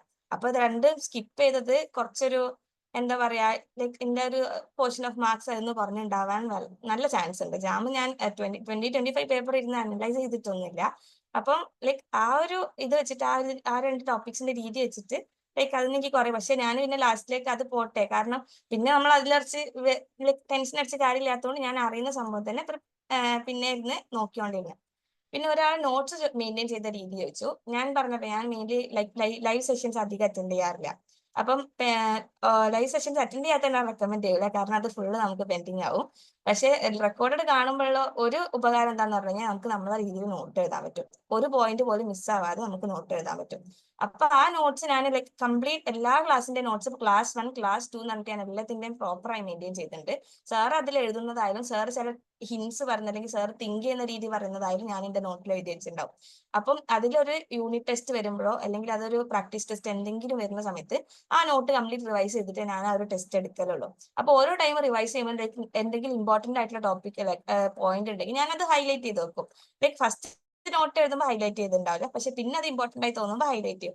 അപ്പൊ അങ്ങനെയാണ് ഞാൻ നോട്ട്സ് കീപ്പ് ചെയ്യുന്നത്. അത് കഴിഞ്ഞ് ആ ചാപ്റ്ററിലേക്ക് ആ ഒരു ടോപ്പിക്ക് കഴിഞ്ഞ സമയത്ത് ഞാൻ ഷോർട്ട് നോട്ട് ഉണ്ടാക്കി. അത് കുറച്ച് ടൈം കൺസ്യൂമിങ് ആയിരുന്നു, പക്ഷെ ആ ഷോർട്ട് നോട്ട് ഉണ്ടാക്കി എനിക്ക് വളരെ യൂസ്ഫുൾ ആയി ഫീൽ ചെയ്തു. ലൈക്ക് മെയിൻ ആയിട്ട് ഉണ്ടാക്കിയത് linear algebra, sequence and series, പിന്നെ റിയൽ അനാലിസിസിലെ കുറച്ച് ലിമിറ്റ്സും കാര്യങ്ങളൊക്കെ ഒരു കുറച്ചൊരു ഐഡിയ, മൾട്ടി വേരിയബിൾ കാൽക്കുലസ്. അപ്പൊ ഇതിലാണ് കാര്യം ഷോർട്ട് നോട്ട്സ് ഉണ്ടാക്കിയത്. അപ്പൊ പിന്നെ നമ്മൾ മോക്ക് ടെസ്റ്റ് സ്റ്റാർട്ട് ചെയ്ത സമയത്ത് ഞാൻ ഈ ഷോർട്ട് നോട്ട്സ് എപ്പോഴും തറവായി റിവൈസ് ചെയ്തുകൊണ്ടിരുന്നത്. അപ്പൊ ജാമിന്റെ തലേന്നായിരുന്നു ഗേറ്റ്. അപ്പൊ ഗേറ്റ് കഴിഞ്ഞ് വന്നിട്ട് നമുക്ക് റിവൈസ് ചെയ്യാൻ അത്ര സമയമില്ല. അപ്പൊ ആ ഷോർട്ട് നോട്ട്സ് അത്രയും നല്ല യൂസ്ഫുൾ ആയിരുന്നു. പിന്നെ ഷോർട്ട് നോട്ട്സ് എല്ലാം എനിക്ക് കുറച്ചുകൂടി ഡീപ്പായിട്ട് നോക്കേണ്ട, ലൈക്ക് എനിക്ക് നല്ല കോൺഫിഡൻസ് ഉള്ള പേപ്പേഴ്സ് ഒന്നുകൂടെ ഞാനൊന്ന് നോട്ട്സ് ഒന്ന് ഓടിച്ചു വിടുകയും ചെയ്തു. കാരണം ഇത് ഓരോ എക്സാമിന് നമ്മൾ നോട്ട് മറിച്ചു വെക്കുന്ന സമയത്ത് അത് നമുക്ക് എവിടെയൊക്കെ എന്തൊക്കെ ഉണ്ടെന്ന് കുറച്ചുകൂടി ഐഡിയ ഉണ്ടാവും. അപ്പം അത് ഞാൻ അത്യാവശ്യം നല്ല രീതിയിൽ കീപ്പ് ചെയ്തിട്ടുള്ള ഒരു സംഭവം. അത് എനിക്ക് നല്ല യൂസ്ഫുൾ ആയിട്ടുണ്ട് എന്ന് എനിക്ക് വിശ്വാസമുണ്ട്. കാരണം നമ്മൾ ക്ലാസ് കണ്ടത് എത്ര പോയാലും അത് ഏത് ക്ലാസ് ആയാലും കുറച്ച് കഴിഞ്ഞാൽ നമ്മൾ അതിലുള്ള പോയിന്റ്സ് മറന്നു പോകാൻ നല്ല ചാൻസ് ഉണ്ട്. അപ്പൊ അത് ഞാൻ ചെയ്തില്ല. പിന്നെ എക്സാംസ് ഏത് ടെസ്റ്റ് ചെയ്യുമ്പോഴായാലും അത് അത്യാവശ്യം സീരിയസ് ആയിട്ട് ഞാൻ എടുത്തിട്ടുണ്ടായിരുന്നു. ഞാൻ ഈ ഫസ്റ്റത്തെ ഇതല്ല പറയുന്നത്, സെം 6 ഞാൻ സീരിയസ് ആയി സ്റ്റാർട്ട് ചെയ്ത സമയത്തുള്ള ഒരു എക്സ്പീരിയൻസ് ആണ് പറയുന്നത്. അപ്പോൾ ഒരു എക്സാം കഴിഞ്ഞ് കഴിഞ്ഞാൽ ഞാൻ അതിൽ എല്ലാ ക്വസ്റ്റ്യൻസും നോക്കും. ഓരോ ക്വസ്റ്റ്യൻ അത് നല്ല ടൈം കൺസ്യൂമിംഗ് ആണ്. എക്സാം ഇപ്പോൾ 1 hour എക്സാം ആണെങ്കിൽ അതിനൊരു 4, 5, 6 hours ഒക്കെ ചിലപ്പോൾ എടുക്കലുണ്ട്. ഓരോ ക്വസ്റ്റ്യൻ എടുത്ത് അതിന്റെ സൊല്യൂഷൻ നോക്കി അതിന്റെ ഓരോ സ്റ്റെപ്പും എങ്ങനെ വന്ന് അതിന് വേറെ രീതി ഉണ്ടോ അങ്ങനെയൊക്കെ തിങ്ക് ചെയ്ത് ഉണ്ടാക്കലുണ്ട്. ചിലപ്പം ചില ആൻസേഴ്സ് അതിൽ കുറച്ചുകൂടി ലെങ്തി ആയിരിക്കും, ചില ആൻസേഴ്സ് എനിക്ക് അത് കുറച്ചുകൂടി ഈസി ആയി കിട്ടും. അപ്പൊ ഞാൻ ഈ തിങ്ക് ചെയ്യുന്ന രീതി ശരിയാണോ എന്നുള്ളത് ഞാൻ സാറിന്റെ അടുത്ത് ചോദിച്ചിട്ട് കൺഫേം ആക്കലുണ്ടായിരുന്നു.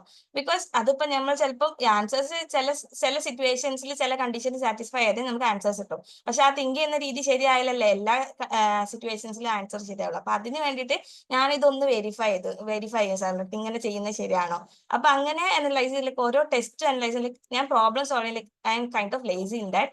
ബിക്കോസ് എനിക്ക് കുറച്ച് മടി, എന്നോട് ഇത്ര പ്രോബ്ലം ചെയ്യണം എന്ന് പറഞ്ഞു കഴിഞ്ഞാലും അതെങ്ങനെയെങ്കിലും എന്തെങ്കിലും ആ ടാർഗറ്റ് ഇതുവരെ എത്തിയിട്ടില്ല.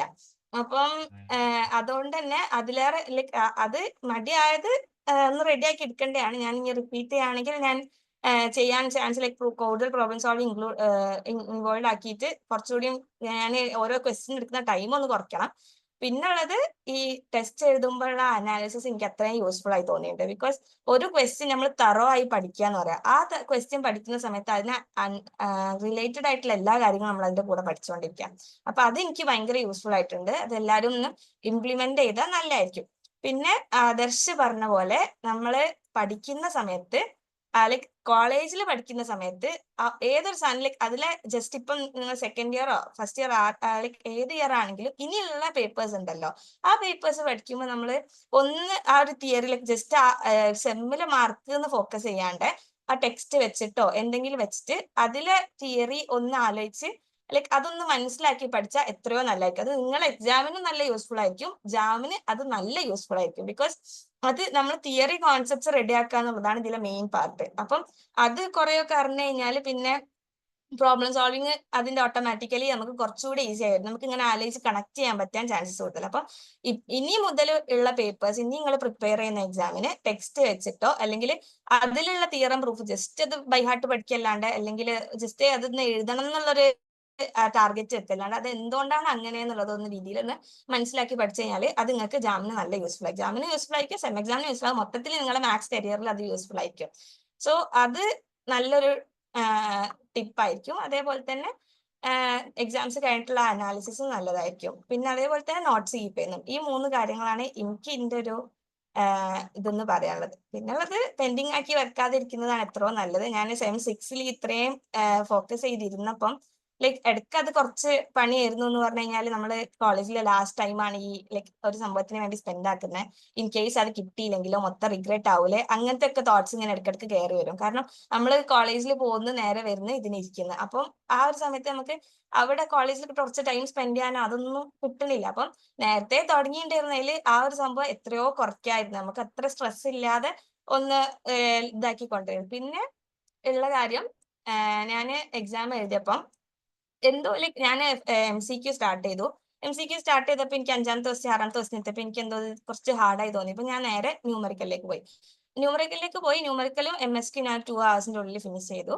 പിന്നെ MCQലേക്ക് വന്നപ്പോൾ എനിക്ക് ഇങ്ങനെ 1 hour അല്ലേ അതിനുള്ളൂ, ഇനിയിപ്പോൾ അത് ചെയ്യാൻ കിട്ടുമോ, അങ്ങനെ ഞാൻ കുറച്ച് നെർവസ് ആയി. പക്ഷെ ഈ ഒരു നെർവസ്നെസ് മേ ബി ഞാൻ കൂടുതൽ എക്സാംസ് അല്ലെങ്കിൽ കൂടുതൽ ക്വസ്റ്റ്യൻസ് സോൾവ് ചെയ്തിട്ടുണ്ടെങ്കിൽ എനിക്ക് കുറച്ചുകൂടെ ഒന്ന് കുറയ്ക്കാൻ പറ്റുമായിരുന്നു. അപ്പം അങ്ങനത്തെ ഒരു സംഭവം ലൈക്ക് നമ്മള് സാർ എപ്പോഴും പറയുന്ന ഒരു കാര്യമായിരുന്നു, നമ്മൾ എക്സാമിന്റെ ടൈമിൽ നമ്മളെ മൈൻഡിനെ കൺട്രോൾ ചെയ്യാൻ പഠിക്കുക എന്നുള്ളതാണ് ഏറ്റവും വലിയ കാര്യം. അപ്പം അതും അത് ആ ഒരു ഇത്തിരി നെർവസ് ആയില്ല. അപ്പൊ ഞാൻ എന്ത് ചെയ്തെന്ന് പറഞ്ഞു കഴിഞ്ഞാൽ അതിൽ ക്വസ്റ്റ്യൻസ് സെലക്ട് ചെയ്യാൻ ട്രൈ ചെയ്തു. ലൈക്ക് ഇങ്ങനെ നോക്കി എനിക്ക് അധികം തിങ്ക് ചെയ്യാം. അപ്പൊ എനിക്ക് തിങ്ക് ചെയ്യുന്ന ഒരു കപ്പാസിറ്റി കുറഞ്ഞു, ലൈക്ക് ടൈം കുറഞ്ഞല്ലോ എന്ന് ആലോചിച്ചു. അപ്പൊ എനിക്ക് തിങ്ക് ചെയ്യാൻ പറ്റാണ്ടായി. അപ്പൊ ഞാൻ ഇങ്ങനെ ഏതെങ്കിലും കുറച്ച് ഡയറക്റ്റ് ആയി വരുന്ന ക്വസ്റ്റ്യൻസ് ഉണ്ടോ തപ്പി ആകെ എനിക്ക് MCQയിൽ 7 ക്വസ്റ്റ്യൻസേ സോൾവ് ചെയ്യാൻ പറ്റിയിട്ടുള്ളൂ.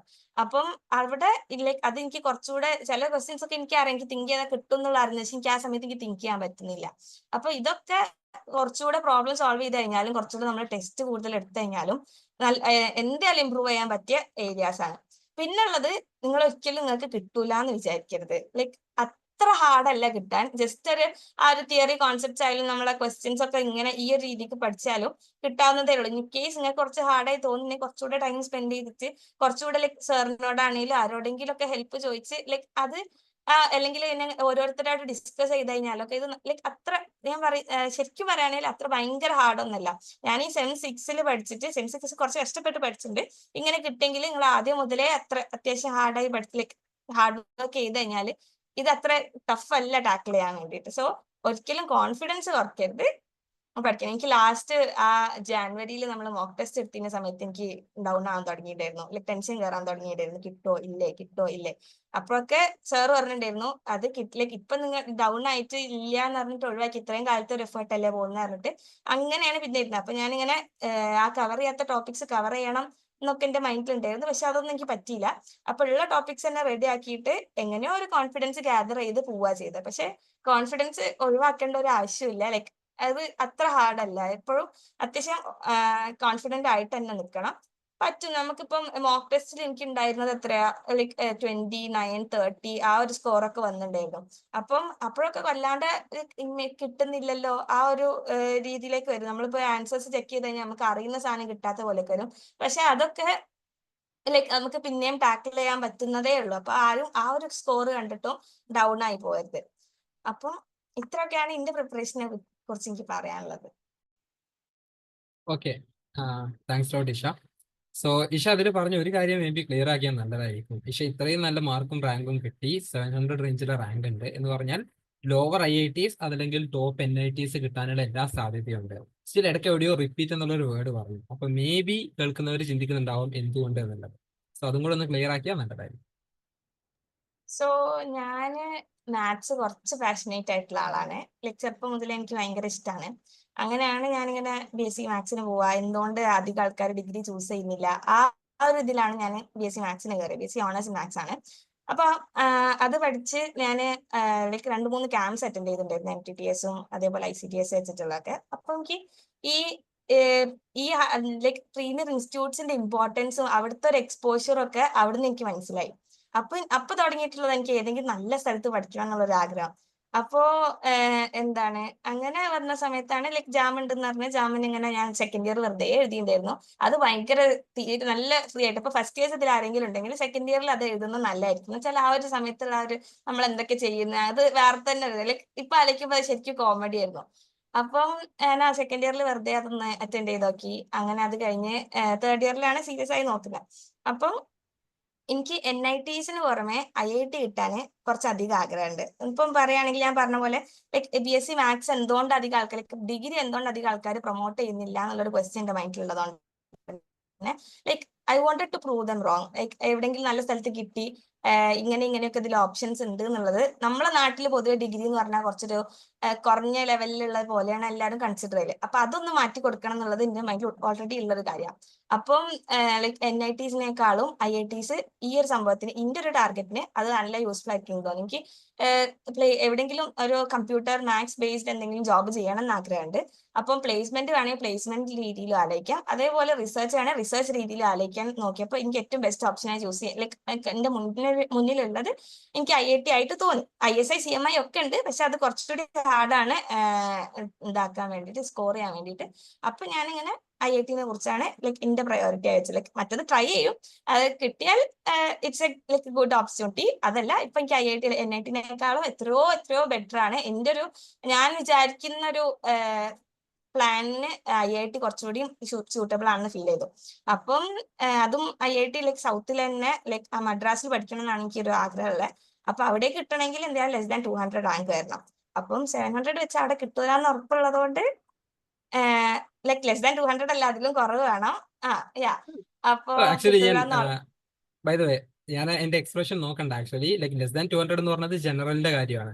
ജനറലിന് മേ ബി ആ ഒരു റേഞ്ചിൽ റഫ്ലി ഏകദേശം റാങ്ക് വേണം. ബട്ട് മെജോറിറ്റി ആൾക്കാർ കേരളത്തിൽ നിന്ന് നമ്മുടെ കൂടെ ഉണ്ടാവാറ് OBC ആണ്. ഞാൻ പെട്ടെന്ന് OBC-യുടെ കട്ട് ഓഫ് ആണ് എന്റെ മൈൻഡിലുള്ളത്. അത് ഈവൻ 400, 450, റയർലി 500-ന്റെ അപ്പുറത്തേക്കും റയർ ആയിട്ട് പോയിട്ടുണ്ട്.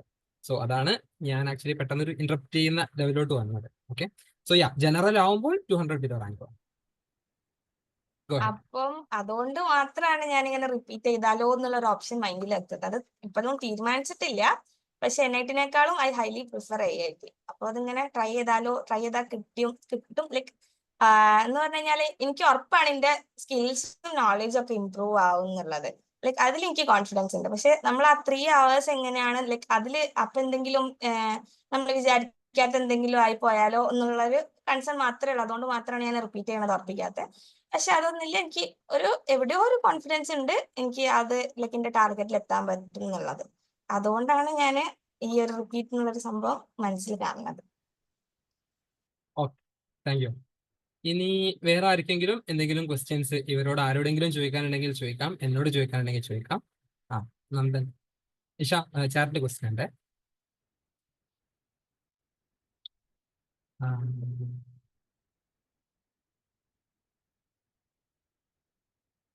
Okay, okay. So Nandan note share ചെയ്യുന്ന കാര്യം, ഇഷ എനിക്ക് എന്തെങ്കിലും നോട്ട്സിന്റെ ഏതെങ്കിലും ഒരു ഭാഗം സാമ്പിൾ ആയിട്ട് അയച്ചു തരുന്നുണ്ടോ? ഞാനത് അവരുടെ ഗ്രൂപ്പിൽ ഷെയർ ചെയ്യുന്നുണ്ട്. നന്ദൻ ആക്ച്വലി നമ്മുടെ നെക്സ്റ്റ് ഇയർ ജാം ബാച്ചിൽ ജോയിൻ ചെയ്തിട്ടുള്ള ഒരാളാണ്. Also he's from actually from BTech background. So how what will it be? Okay, ഇതിനൊരു ആൻസർ പറയാൻ ഞാൻ ആക്ച്വലി നല്ലപോലെ എലിജിബിൾ ആണ്. മേ ബി ഞാൻ ഒരു ലാസ്റ്റ് 3 hour 5 hour കൊണ്ട് ഞാൻ കുറച്ചും കൂടെ കൂടുതൽ എലിജിബിൾ ആയിട്ടുണ്ട്. സോ ബിടെക് ബാക്ക്ഗ്രൗണ്ടിൽ നിന്ന് വന്നു എന്ന് പറയുന്ന പോലെ തന്നെ ഈ വർഷം ജാമിന് ഓൾ ഇന്ത്യ റാങ്ക് 5 നേടിയിട്ടുള്ളത് മലപ്പുറത്ത് നിന്നുള്ള ഒരു സ്റ്റുഡൻ്റ് ആണ്. All India rank 5 മാത്സിൽ. ആളുടെ ബാക്ക്ഗ്രൗണ്ട് എന്ന് പറയുന്നത് ഫിസിക്സ് ആണ്. ആള് ഡൽഹി യൂണിവേഴ്സിറ്റിയിൽ നിന്നും ഫിസിക്സ് പഠിച്ച് BSc ഫിസിക്സ് പഠിച്ച് പിന്നെ ഒരു വർഷം റിപ്പീറ്റ് ചെയ്താന്ന് തോന്നുന്നു. റിപ്പീറ്റ് ആണോ ആണെന്നാണ് എൻ്റെ ഒരു 90%. ഓക്കെ, എനിക്ക് ഉറപ്പില്ല. ബട്ട് സ്റ്റിൽ ആള് ഫിസിക്സിൽ നിന്ന് വന്നതാണ്. ഫിസിക്സ് എന്ന് പഠിച്ച് ആദ്യം സ്റ്റാറ്റിസ്റ്റിക്സിൽ കോച്ചിങ് എടുക്കാമെന്ന് വിചാരിച്ചു, സ്റ്റാറ്റിസ്റ്റിക്സിന്റെ ജാമിന് വേണ്ടിയിട്ട്. പിന്നീട് ഒന്നും കൂടെ തിയററ്റിക്കലാണ് ഇഷ്ടമെന്ന് മനസ്സിലാക്കി അബ്സ്ട്രാക്ട് മാത്സിലോട്ട് വന്നു. ആൾ ഒരു കോച്ചിങ്ങും ഇല്ലാതെ സ്വന്തം നല്ലപോലെ ഹാർഡ് വർക്ക് ചെയ്ത് ടെസ്റ്റ് സീരീസുകളെല്ലാം വെച്ചിട്ടാണ് പ്രിപ്പയർ ചെയ്തത്. സോ അബ്സ്ട്രാക്ട് മാത്സിൽ ഒരു ബാക്ക്ഗ്രൗണ്ടും ഇല്ലാത്ത ഒരാൾ റിയൽ അനാലിസിസും ലീനിയർ ആൾജിബ്രയും ഇതെല്ലാം പഠിച്ച് സെൽഫ് പ്രിപ്പയർ ചെയ്ത് ഓൾ ഇന്ത്യ റാങ്ക് 5 വാങ്ങിയിട്ടുണ്ടെങ്കിൽ നന്ദന് ബിടെക് ബാക്ക്ഗ്രൗണ്ട് വെച്ചിട്ട് എഫേർട്ട് എടുത്താൽ കൂളായിട്ട് നേടിയെടുക്കാൻ പറ്റും. ഇതെല്ലാം ലീനിയറും റിയലും എല്ലാം ജാമിന് വേണ്ട ലെവലിൽ പഠിച്ചെടുക്കാൻ ഒരു ബുദ്ധിമുട്ടുമില്ല. ഓക്കെ, ഇനി എഗെയിൻ ഇഷക്ക് ഉള്ള തോട്ട്സ് പറയാം ആ ഒരു ക്വസ്റ്റിനെ കുറിച്ച്. ഇതിന്റെ നോട്ട്സ് അത്ര നീറ്റ് ഒന്നും അല്ല, ഫസ്റ്റ് ഓഫ് ഓൾ. കാരണം ലൈക്ക് ഞാനൊരു ഇങ്ങനെ സ്പീഡിൽ ക്ലാസ് കേൾക്കുന്നതിന്റെ കൂടെ തന്നെ എഴുതുന്നതാണ്. അഥവാ എനിക്ക് എഴുതാൻ പറ്റില്ലെങ്കിൽ ഞാൻ പോസ് ആക്കിയിട്ട് അവിടെ എഴുതും. ലൈക്ക് ഞാൻ പറഞ്ഞില്ലേ, എല്ലാം ഞാൻ അതിൽ ഇൻക്ലൂഡ് ചെയ്തിട്ടുണ്ട്. ഞാൻ ഒരു പോയിന്റ് പോലും മിസ് ചെയ്യലില്ല. ഭയങ്കര സിമ്പിൾ ലൈക്ക് ബേസിക് സാധനമാണെങ്കിൽ മാത്രമേ ഒഴിവാക്കില്ല. എന്നാലും ചില ബേസിക് സംഭവങ്ങൾ നമുക്ക് മറന്നു പോകാൻ ചാൻസ് ഉണ്ട് തോന്നുന്നവർക്ക് ഞാൻ അതിൽ എഴുതി വെക്കലുണ്ട്. അപ്പം അതിങ്ങനെ മാർക്ക് ചെയ്ത് പിന്നെയും നമ്മളിങ്ങനെ വായിക്കുമ്പോൾ ലീനിയർ ആൾജിബ്ര ഒക്കെ എനിക്ക് അത്രയും തറവാനുള്ള റീസൺ അതാണ്. നല്ല എല്ലാ ക്ലാസ്സിന്റെയും നോട്ട്സ് അവിടെ കീപ്പ് ചെയ്തതുകൊണ്ടും അത് എപ്പോഴും എല്ലാ എക്സാമിനും വേണ്ടി റിവൈസ് ചെയ്യുന്നതുകൊണ്ടും അത് നല്ലതായിരിക്കും. ഞാനിങ്ങനെ ഓരോ ക്ലാസ് എന്ന് പറഞ്ഞാൽ ചിലപ്പം ചില സമയത്ത് നമ്മൾ കുറച്ച് ക്ലാസ്സിന്റെ മാത്രമായിട്ട് ടെസ്റ്റ് ഉണ്ടാവും. ലാസ്റ്റിലേക്ക് ഈ ലൈക്ക് ഞാൻ പിന്നെയും മുന്നത്തെ ടെസ്റ്റിന് അനാലിസിസ് ചെയ്തിട്ടുണ്ടായിരുന്നു. ലൈക്ക് ഇങ്ങനെ എന്തൊക്കെയാണ് ഫസ്റ്റിലെ ടെസ്റ്റുകളൊന്നും ഞാൻ അത്ര ഫോക്കസ് ചെയ്ത് നോക്കാത്ത സമയത്തുള്ളതൊക്കെ ഞാൻ പിന്നീട് ഇരുന്ന് ക്വസ്റ്റ്യൻസ് നോക്കിയിട്ടുണ്ടായിരുന്നു. അപ്പോഴൊക്കെ ഏതൊക്കെയോ ലൈക്ക് ഫസ്റ്റ് കുറച്ച് ക്ലാസ്സുകളെ ബേസ് ചെയ്തിട്ടാണല്ലോ ആ ടെസ്റ്റ് വരുന്നത്. അപ്പം എനിക്ക് ആ ക്ലാസ്സിനെ മാത്രം നോട്ട്സ് മറിച്ച് നോക്കിയിട്ട് എവിടേക്ക് എന്തൊക്കെ ഐഡിയാസ് വരുന്നതെന്നൊക്കെ നോക്കാൻ കുറച്ചുകൂടി ഹെൽപ്പ് ചെയ്യും. അപ്പം ഒരു ഓർഗനൈസ്ഡ് ആയി പോയാൽ ജസ്റ്റ് ക്ലാസ് 1 ക്ലാസ് 2 എന്ന് പറഞ്ഞിട്ട് ലൈക്ക് ഓരോ ക്ലാസ്സിന്റെയും കീപ്പ് ചെയ്താൽ തന്നെ നമുക്ക് പിന്നെ നോക്കാൻ യൂസ്ഫുൾ ആയിരിക്കും എന്നുള്ളത് എനിക്ക് ഫീൽ ചെയ്തിട്ടുണ്ട്. സോ അതാണ് ലൈക്ക് ഞാൻ നോട്ട്സ് കീപ്പ് ചെയ്ത് പിന്നെ അത് ഓരോ എക്സാമും കഴിയുമ്പോൾ അതിൽ എന്തെങ്കിലും ഇമ്പോർട്ടൻ്റ് ആയി തോന്നുക അല്ലെങ്കിൽ നമ്മൾ എന്തെങ്കിലും മറന്നുകൊണ്ട് തോന്നുമെങ്കിൽ അതൊന്ന് ഹൈലൈറ്റ് ചെയ്ത് വെക്കുന്നതും നല്ലതായിരിക്കും എന്ന് ഫീൽ ചെയ്തിട്ടുണ്ട്. അപ്പം ഇതാണുള്ളത്. പിന്നെ സാറ് പറഞ്ഞ പോലെ തന്നെ ഈ വേറെ ബാക്ക്ഗ്രൗണ്ടിൽ നിന്ന് ടാക്കിൾ ചെയ്യാൻ ഹാർഡാന്ന് തോന്നുന്നുണ്ടെങ്കിൽ ലൈക്ക് ഞാൻ MTTS എന്ന് പറഞ്ഞൊരു ക്യാമ്പിന് പോയിട്ടുണ്ടായിരുന്നു. അപ്പൊ അവിടെ നിന്നാണ് എനിക്ക് ഈ തിയറി ആസ്പെക്ട്സ് കുറച്ചുകൂടി ഒന്ന് ലൈക്ക് മനസ്സിലാവാൻ കുറച്ചുകൂടി യൂസ്ഫുൾ ആയിട്ടുണ്ടായിരുന്നു. അപ്പൊ ആ ഒരു ലൈക്ക് ഞാൻ ആ രീതി തിങ്ക് ചെയ്യാൻ തുടങ്ങിയത് അവർ കുറച്ച് ക്ലാസ്സിലേക്ക് അവർ ആ ക്യാമ്പ് അറ്റൻഡ് ചെയ്തതിന് ശേഷം. അപ്പൊ അവർ ഏതൊക്കെയോ ക്ലാസ് യൂട്യൂബിൽ അവൈലബിൾ ആണെന്ന് തോന്നുന്നു. അപ്പം ജസ്റ്റ് എങ്ങനെയാണ് ഈ ഒരു തിയറി പഠിക്കേണ്ടത് എന്നുള്ളൊരു ഐഡിയ കിട്ടാൻ ബേസിക് നോളജ് കിട്ടാൻ വേണ്ടിയിട്ട് ലൈക്ക് നമ്മൾ എങ്ങനെ തിങ്ക് ചെയ്യണം, നമ്മൾ എങ്ങനെ അതിന്റെ ആ ഒരു മൈൻഡ് പോകുന്ന സംഭവത്തെ റിയൽ വെച്ച് സ്റ്റാർട്ട് ചെയ്താൽ മതി. അത് പിന്നെ നമുക്ക് ആ ഒരു ഐഡിയ കിട്ടി കഴിഞ്ഞാൽ പിന്നെ എല്ലാ പേപ്പറും നമുക്ക് ഒറ്റയ്ക്ക് തന്നെ ടെക്സ്റ്റ് വെച്ചിട്ടോ അല്ലെങ്കിൽ വേറെ എന്തെങ്കിലും ഒക്കെ വെച്ചിട്ട് അങ്ങനെ കണക്ട് ചെയ്യാൻ പറ്റും. അപ്പം അങ്ങനെ ലൈക്ക് ഞാൻ എന്തെങ്കിലും ഉണ്ടെങ്കിൽ ക്ലാസ് നോക്കട്ടെ, ഏതെങ്കിലും യൂസ്ഫുൾ ആയിട്ടുള്ള ക്ലാസ് ഉണ്ടെങ്കിൽ ഞാൻ ഷെയർ ചെയ്യാം. അപ്പം അത് നല്ല ഉപകാരമായിരിക്കും തോന്നുന്നു. ജസ്റ്റ് ഇപ്പം നമ്മൾ പ്രിപ്പറേഷൻ നെക്സ്റ്റ് ഇയറിന്റെ സ്റ്റാർട്ട് ചെയ്യാൻ പോകുന്നില്ലല്ലോ. അപ്പൊ അതിന്റെ മുന്നേ ആ റിയലിലേക്കുള്ള ആ ഒരു അബ്സ്ട്രാക്ട് മാത്സിലേക്കുള്ള ഒരു ഐഡിയ ക്ലിയർ ആക്കി കഴിഞ്ഞാൽ ഒരു തിങ്ക് ചെയ്യുന്ന രീതിയൊക്കെ എങ്ങനെയാണെന്നുള്ള ഒരു ഐഡിയ മനസ്സിലാക്കി കഴിഞ്ഞാൽ ഏകദേശം മനസ്സിലാക്കിയാൽ മതി. ബാക്കി നമ്മൾ കോച്ചിങ്ങിന്റെ കൂടെ ഇങ്ങനൊരു കണക്ട് ചെയ്ത് നമുക്ക് ഐഡിയ കിട്ടും. പിന്നെ ഞാൻ ഈ പറഞ്ഞ പോലെ ക്വസ്റ്റ്യൻസിലേക്ക് ഓരോ എക്സാംസ് കഴിയുമ്പോൾ ക്വസ്റ്റ്യൻ അനലൈസ് ചെയ്യുമ്പോൾ തന്നെ ഓരോ ഐഡിയാസ് കിട്ടിക്കൊണ്ടിരിക്കും. അപ്പം അതിലൊന്നും പേടിക്കേണ്ട. ജസ്റ്റ് ഈ അബ്സ്ട്രാക്ട് മാത്സിലേക്ക് കടക്കുമ്പോഴുള്ളൊരു എന്തെങ്കിലും ഹാർഡായി തോന്നുന്നുണ്ടെങ്കിൽ ഇങ്ങനെ ഏതെങ്കിലും നല്ല ലൈക്ക് തിങ്ക് ചെയ്യുന്ന രീതിയിൽ ജസ്റ്റ് പ്രോബ്ലം സോൾവിങ് അല്ലാതെ തിങ്ക് ചെയ്യുന്ന രീതിയിലുള്ള എന്തെങ്കിലും ക്ലാസ്സസ് എന്തെങ്കിലും കണ്ടിട്ട് ആ ഒരു ബേസിക് റെഡി ആക്കുകയാണെങ്കിൽ ബാക്കി ഈസി ആയിട്ട് ചെയ്യാൻ പറ്റും എന്നാണ് എനിക്ക് തോന്നുന്നത്. ഓക്കെ, സോ ഇതിലോട്ട് ആഡ് ചെയ്യാനുള്ളത് ഇപ്പോൾ ഈ പറഞ്ഞ MTTS എന്ന് പറയുന്ന പ്രോഗ്രാം പറഞ്ഞു. അത് ആക്ച്വലി കുമരേസ് എന്ന് പറയുന്നത് ഇന്ത്യയിലെ വളരെ ഫേമസ് ആയിട്ടുള്ള ഒരു മാത്സിന്റെ പ്രൊഫസർ ഉണ്ട്. അദ്ദേഹം നടത്തുന്ന ഒരു ഓർഗനൈസേഷനാണ് MTTS നടക്കുന്നത്. സോ കുമരേശൻ സാറിന്റെ യൂട്യൂബ് ചാനൽ ഉണ്ട്. ആ യൂട്യൂബ് ചാനലിൽ പല ബേസിക് ടോപ്പിക്സിന്റെയും ഈശ പറഞ്ഞ MTTSന്റെ ലെക്ചേഴ്സ് തന്നെയാണോ എന്ന് എനിക്ക് അല്ലാന്ന് തോന്നുന്നു, may be I don't know. But Kumaresan സാറിന്റെ ഒരു ടീച്ചിങ് സ്റ്റൈല് വളരെ ഫേമസ് ആണ്. അബ്സ്ട്രാക്ട് മാത്സിൽ ഒരു എൻട്രി കിട്ടാൻ വളരെ നല്ല ടൈപ്പ് ഓഫ് ക്ലാസ്സുകളാണ്. ഇപ്പൊ ഞാൻ പേഴ്സണലി എൻ്റെ മാത്സിലോട്ടുള്ള ജേണി അത്ര ഒരിക്കലും ഈസി ആയിരുന്നില്ല. ഈസി ആയിരുന്നില്ല എന്ന് ഞാൻ പറയാനുള്ള കാരണം, ഞാൻ +2 കഴിഞ്ഞ് നേരെ ചെല്ലുന്നത് MSc-കാരുടെ കൂടെ ഒരേ ക്ലാസ്സിലിരിക്കാനാണ്.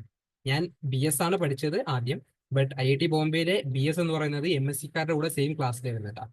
സോ ഡിഗ്രി കഴിഞ്ഞ് +2 കഴിഞ്ഞു, JEE ക്ലിയർ ചെയ്ത് ചെന്ന് നേരെ MSc-കാരുടെ കൂടെ എപ്സിലോൺ ഡെൽറ്റ കേൾക്കുക എന്ന് പറഞ്ഞാൽ അതൊരു തരിയും സുഖമുള്ള കാര്യമല്ല. നമുക്ക് ഒരു ഐഡിയ ഇല്ലാതെ നേരെ ചെന്നിട്ട് ഫസ്റ്റ് ഡേ, ലൈക്ക് നമുക്കൊരു BSc-യുടെ ബേസ് ഉണ്ടാവുമ്പോൾ MSc ടോപ്പിക്സ് പഠിക്കുന്നത് എളുപ്പമാണ്, ബട്ട് +2 എന്ന് പഠിച്ച് നേരെ ചെല്ലുമ്പോൾ അത് ഡിഫിക്കൽട്ടാണ്. എന്നെ അബ്സ്ട്രാക്ട് മാത്സിലോട്ട് ഇൻട്രസ്റ്റഡ് ആക്കാനുള്ള ഒരു സിറ്റുവേഷൻ വന്നത്, ഞാൻ ആക്ച്വലി എൻ്റെ സ്റ്റോറി പറയുകയാണെങ്കിൽ, ഞാൻ ആക്ച്വലി റിയൽ അനാലിസിസ് എന്ന പേപ്പറിൽ എൻ്റെ തേർഡ് സെം എന്ന് പറഞ്ഞാൽ പ്രാക്ടിക്കലി IIT-ൽ അത് ഫസ്റ്റ് ഇയർ ആണ്. കാരണം ഫസ്റ്റത്തെ ഒരു ഇയർ നമുക്ക് എഞ്ചിനീയേഴ്സിന്റെ കൂടെ കുറച്ച് കോമൺ ലെക്ചേഴ്സ് ആയിരിക്കും. പ്രോപ്പർ മാത്സ് നമ്മൾ സെക്കൻഡ് ഇയറിലാണ് സ്റ്റാർട്ട് ചെയ്യാം. സോ ആദ്യത്തെ സെമ്മിൽ തന്നെ ഞാൻ റിയൽ അനാലിസിസിൽ ഫെയിലായി എന്ന് പറഞ്ഞാൽ ഞാൻ ആ പേപ്പറിൽ നിന്ന് ഔട്ടാണ്, ലൈക്ക് ഞാൻ പാസ് അല്ല. എന്നിട്ട് സമ്മറിൽ അവിടെ നമുക്ക് വീണ്ടും ആ ടോപ്പിക്സ് പഠിപ്പിച്ചു തരും വെക്കേഷനിൽ. സോ ആ വെക്കേഷനിൽ കുമരേശൻ സാറിന്റെ സ്റ്റുഡന്റ് ആയിട്ടുള്ള ഒരു പ്രൊഫസർ ഉണ്ട് IIT ബോംബെയിൽ. സോ ആ സാറാണ് ഞങ്ങൾക്ക് സമ്മറിൽ കോഴ്സ് പഠിപ്പിച്ച്. സാറ് കുമരേശൻ സാറിന്റെ റിയൽ അനാലിസിസിന്റെ ബുക്ക് യൂസ് ചെയ്തിട്ടാണ് എനിക്ക് ഫൗണ്ടേഷൻസ് പഠിപ്പിച്ചത്. എനിക്ക് ഒറ്റയ്ക്കല്ല, ഞങ്ങൾ ഒരു 6 പേരുണ്ടായിരുന്നു. എൻ്റെ ക്ലാസ്സിൽ 15 പേരായിരുന്നു, 15 പേരിൽ 6 പേര് ഫെയിൽ ആയിട്ടുണ്ടായിരുന്നു. സോ ഞങ്ങൾക്ക് ഓൺലൈൻ ടൈമുമാണ്. കോവിഡ് ടൈമിൽ മാത്സിന്റെ ഒരു ഫണ്ടമെന്റൽസും ഇല്ലാതെ നേരെ അബ്സ്ട്രാക്ട് മാത്സ് കേട്ടപ്പോൾ ഉണ്ടായ ഡിഫിക്കൽട്ടിയാണ്. സോ അത് സോൾവ് ചെയ്യാൻ ഞങ്ങൾ ഹെൽപ്പ് ചെയ്തത് കുമരേശൻ സാറിന്റെ ഒരു ബുക്ക് ബേസ് ചെയ്തിട്ട് ഞങ്ങൾക്ക് ക്ലാസ് എടുത്താണ്. സോ കുമരേശൻ സാറിന്റെ അതേ ക്വാളിറ്റിയുള്ള ആ ടൈപ്പ് ക്ലാസ്സുകൾ യൂട്യൂബിൽ ഫ്രീ ആയിട്ട് അവൈലബിൾ ആണ്. കുമരേശൻ എന്ന് സെർച്ച് ചെയ്താൽ തന്നെ യൂട്യൂബ് ചാനൽ വരും. അതിന്റെ പ്ലേലിസ്റ്റിൽ പോയി കഴിഞ്ഞാൽ റിയൽ അനാലിസിസിന്റെ ഫണ്ടമെന്റൽസിന്റെ എല്ലാം പ്ലേലിസ്റ്റ് ഉണ്ട്. ആ പ്ലേലിസ്റ്റ് എടുത്ത് കണ്ടാൽ ഈ പ്രശ്നത്തിന് നല്ലൊരു പരിഹാരമായിരിക്കും എൻ്റെ അഭിപ്രായത്തിൽ. ഓക്കെ, ഇനി വേറെ ആരൊക്കെയെങ്കിലും എന്തെങ്കിലും ചോദിക്കാനുണ്ടെങ്കിൽ ചോദിക്കാം. അതല്ല എന്നുണ്ടെങ്കിൽ ഞാൻ ആക്ച്വലി ഇപ്പോൾ ഈ ഒരു മീറ്റിങ്ങിലുള്ള പലരും ഓൾറെഡി ബെൻസിൽ ജോയിൻ ചെയ്ത ആൾക്കാരാണ്, ചിലർ ബെൻസിന്റെ പാർട്ട് അല്ലാത്ത ആൾക്കാരാണ്. സോ ഞാൻ ബെൻസിന്റെ കോഴ്സ് ജസ്റ്റ് ഒന്ന് ഇൻട്രൊഡ്യൂസ് ചെയ്യാം. എന്നെയും ഞാൻ ജസ്റ്റ് ഒന്ന് പരിചയപ്പെടുത്താം. എൻ്റെ പേര് അബ്ദുൾ റഹീം എന്നാണ്. എനിക്കേസ് അറിയാത്തവരുണ്ടെങ്കിൽ അവർക്ക് വേണ്ടി, ഞാൻ IIT ബോംബെയിൽ നിന്നും ആദ്യം 4 ഇയർ BS മാത്സ് കംപ്ലീറ്റ് ചെയ്തു. അതിനുശേഷം ജാം എല്ലാം എഴുതി IIT മദ്രാസിലെ MSc-ക്ക് ജോയിൻ ചെയ്തു. ജാമും ഗേറ്റും എല്ലാം അത്യാവശ്യം നല്ല റാങ്കോട് കൂടെ ക്ലിയർ ചെയ്തിട്ടുണ്ട്. ഓൾ ഇന്ത്യ റാങ്ക് 16 എനിക്ക് ജാമിന് കിട്ടിയിട്ടുണ്ട്, ആൻഡ് ഗേറ്റിന് ഓൾ ഇന്ത്യ റാങ്ക് 27 കിട്ടിയിട്ടുണ്ട്. ഓക്കെ, സോ ബെൻസിലെ മാത്സിന്റെ ക്ലാസ്സുകളും കാര്യങ്ങളും ഹാൻഡിൽ ചെയ്യുന്നത്, ഓവറോൾ ബാച്ച് ഹാൻഡിൽ ചെയ്യുന്നത് ഞാനാണ്. ഇപ്പോൾ ഇഷയും സിത്താരയും ആദർശും ഇവരെല്ലാം നമ്മുടെ ഒരു ബാച്ചിൽ പഠിച്ചു വന്ന ആൾക്കാരാണ്. ഓക്കെ, സോ ഈ കഴിഞ്ഞ വർഷം 2025 എലീറ്റ് ബാച്ചിലെ സ്റ്റുഡൻസ് ആണ് ഇവരെല്ലാം. ഇപ്പൊ നമ്മൾ 2026 എലീറ്റ് ബാച്ചിന്റെ ക്ലാസ്സസ് വളരെ അടുത്ത് സ്റ്റാർട്ട് ചെയ്യാൻ പോവാണ്. ഏപ്രിൽ 6-ാം തീയതി ആയിരിക്കും നമ്മൾ ക്ലാസ്സുകൾ സ്റ്റാർട്ട് ചെയ്യാം. ബാച്ച് ആക്ച്വലി ഓൾറെഡി സ്റ്റാർട്ട് ചെയ്തിട്ടുണ്ട് എന്ന് പറയാം, ബിക്കോസ് ഓൾറെഡി ജോയിൻ ചെയ്ത പല കുട്ടികളും ഇപ്പൊ നമ്മുടെ റെക്കോർഡഡ് ക്ലാസ്സുകൾ കാണുന്നുണ്ട്. നിങ്ങൾക്ക് ജോയിൻ ചെയ്താൽ അന്ന് തന്നെ റെക്കോർഡഡ് ക്ലാസ്സുകൾ കണ്ട് പഠിച്ച് തുടങ്ങാൻ പറ്റും. പിന്നീട് നമ്മൾ ആ ടോപ്പിക്സ് ലൈവായിട്ടും പഠിപ്പിച്ചു തരും. സോ ബാച്ചിന്റെ ഒരു സ്ട്രക്ചർ ഞാൻ ജസ്റ്റ് പറയാം.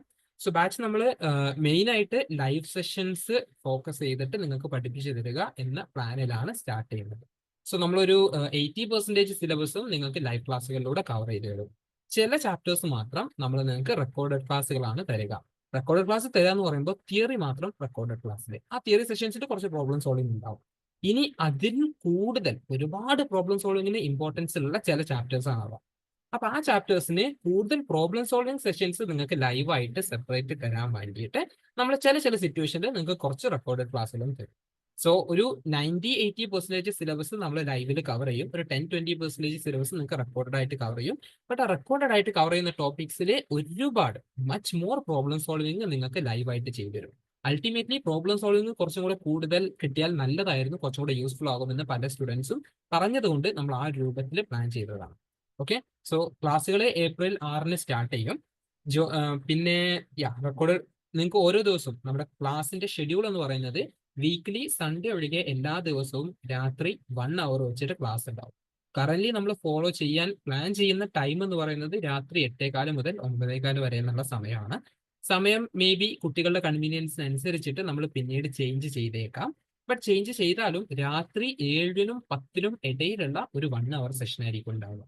കാരണം കൂടുതലും നമ്മുടെ കൂടെ ഉണ്ടാവുക 3rd ഇയർ ഓൺ ഗോയിങ് അതല്ലെങ്കിൽ 2nd ഇയർ ഓൺ ഗോയിങ് ആയിട്ടുള്ള സ്റ്റുഡൻസ് ആണ്.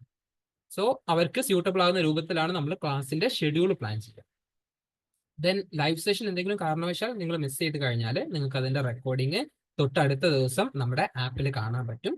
നമ്മുടെ ക്ലാസ് എടുക്കുമ്പോൾ ടീച്ചേഴ്സ് എഴുതുന്ന notes, class notes then text ബുക്കുകൾ, സ്റ്റഡി മെറ്റീരിയൽസ് എല്ലാം ബെൻസിലിന്റെ ആപ്പിൽ അവൈലബിൾ ആയിരിക്കും.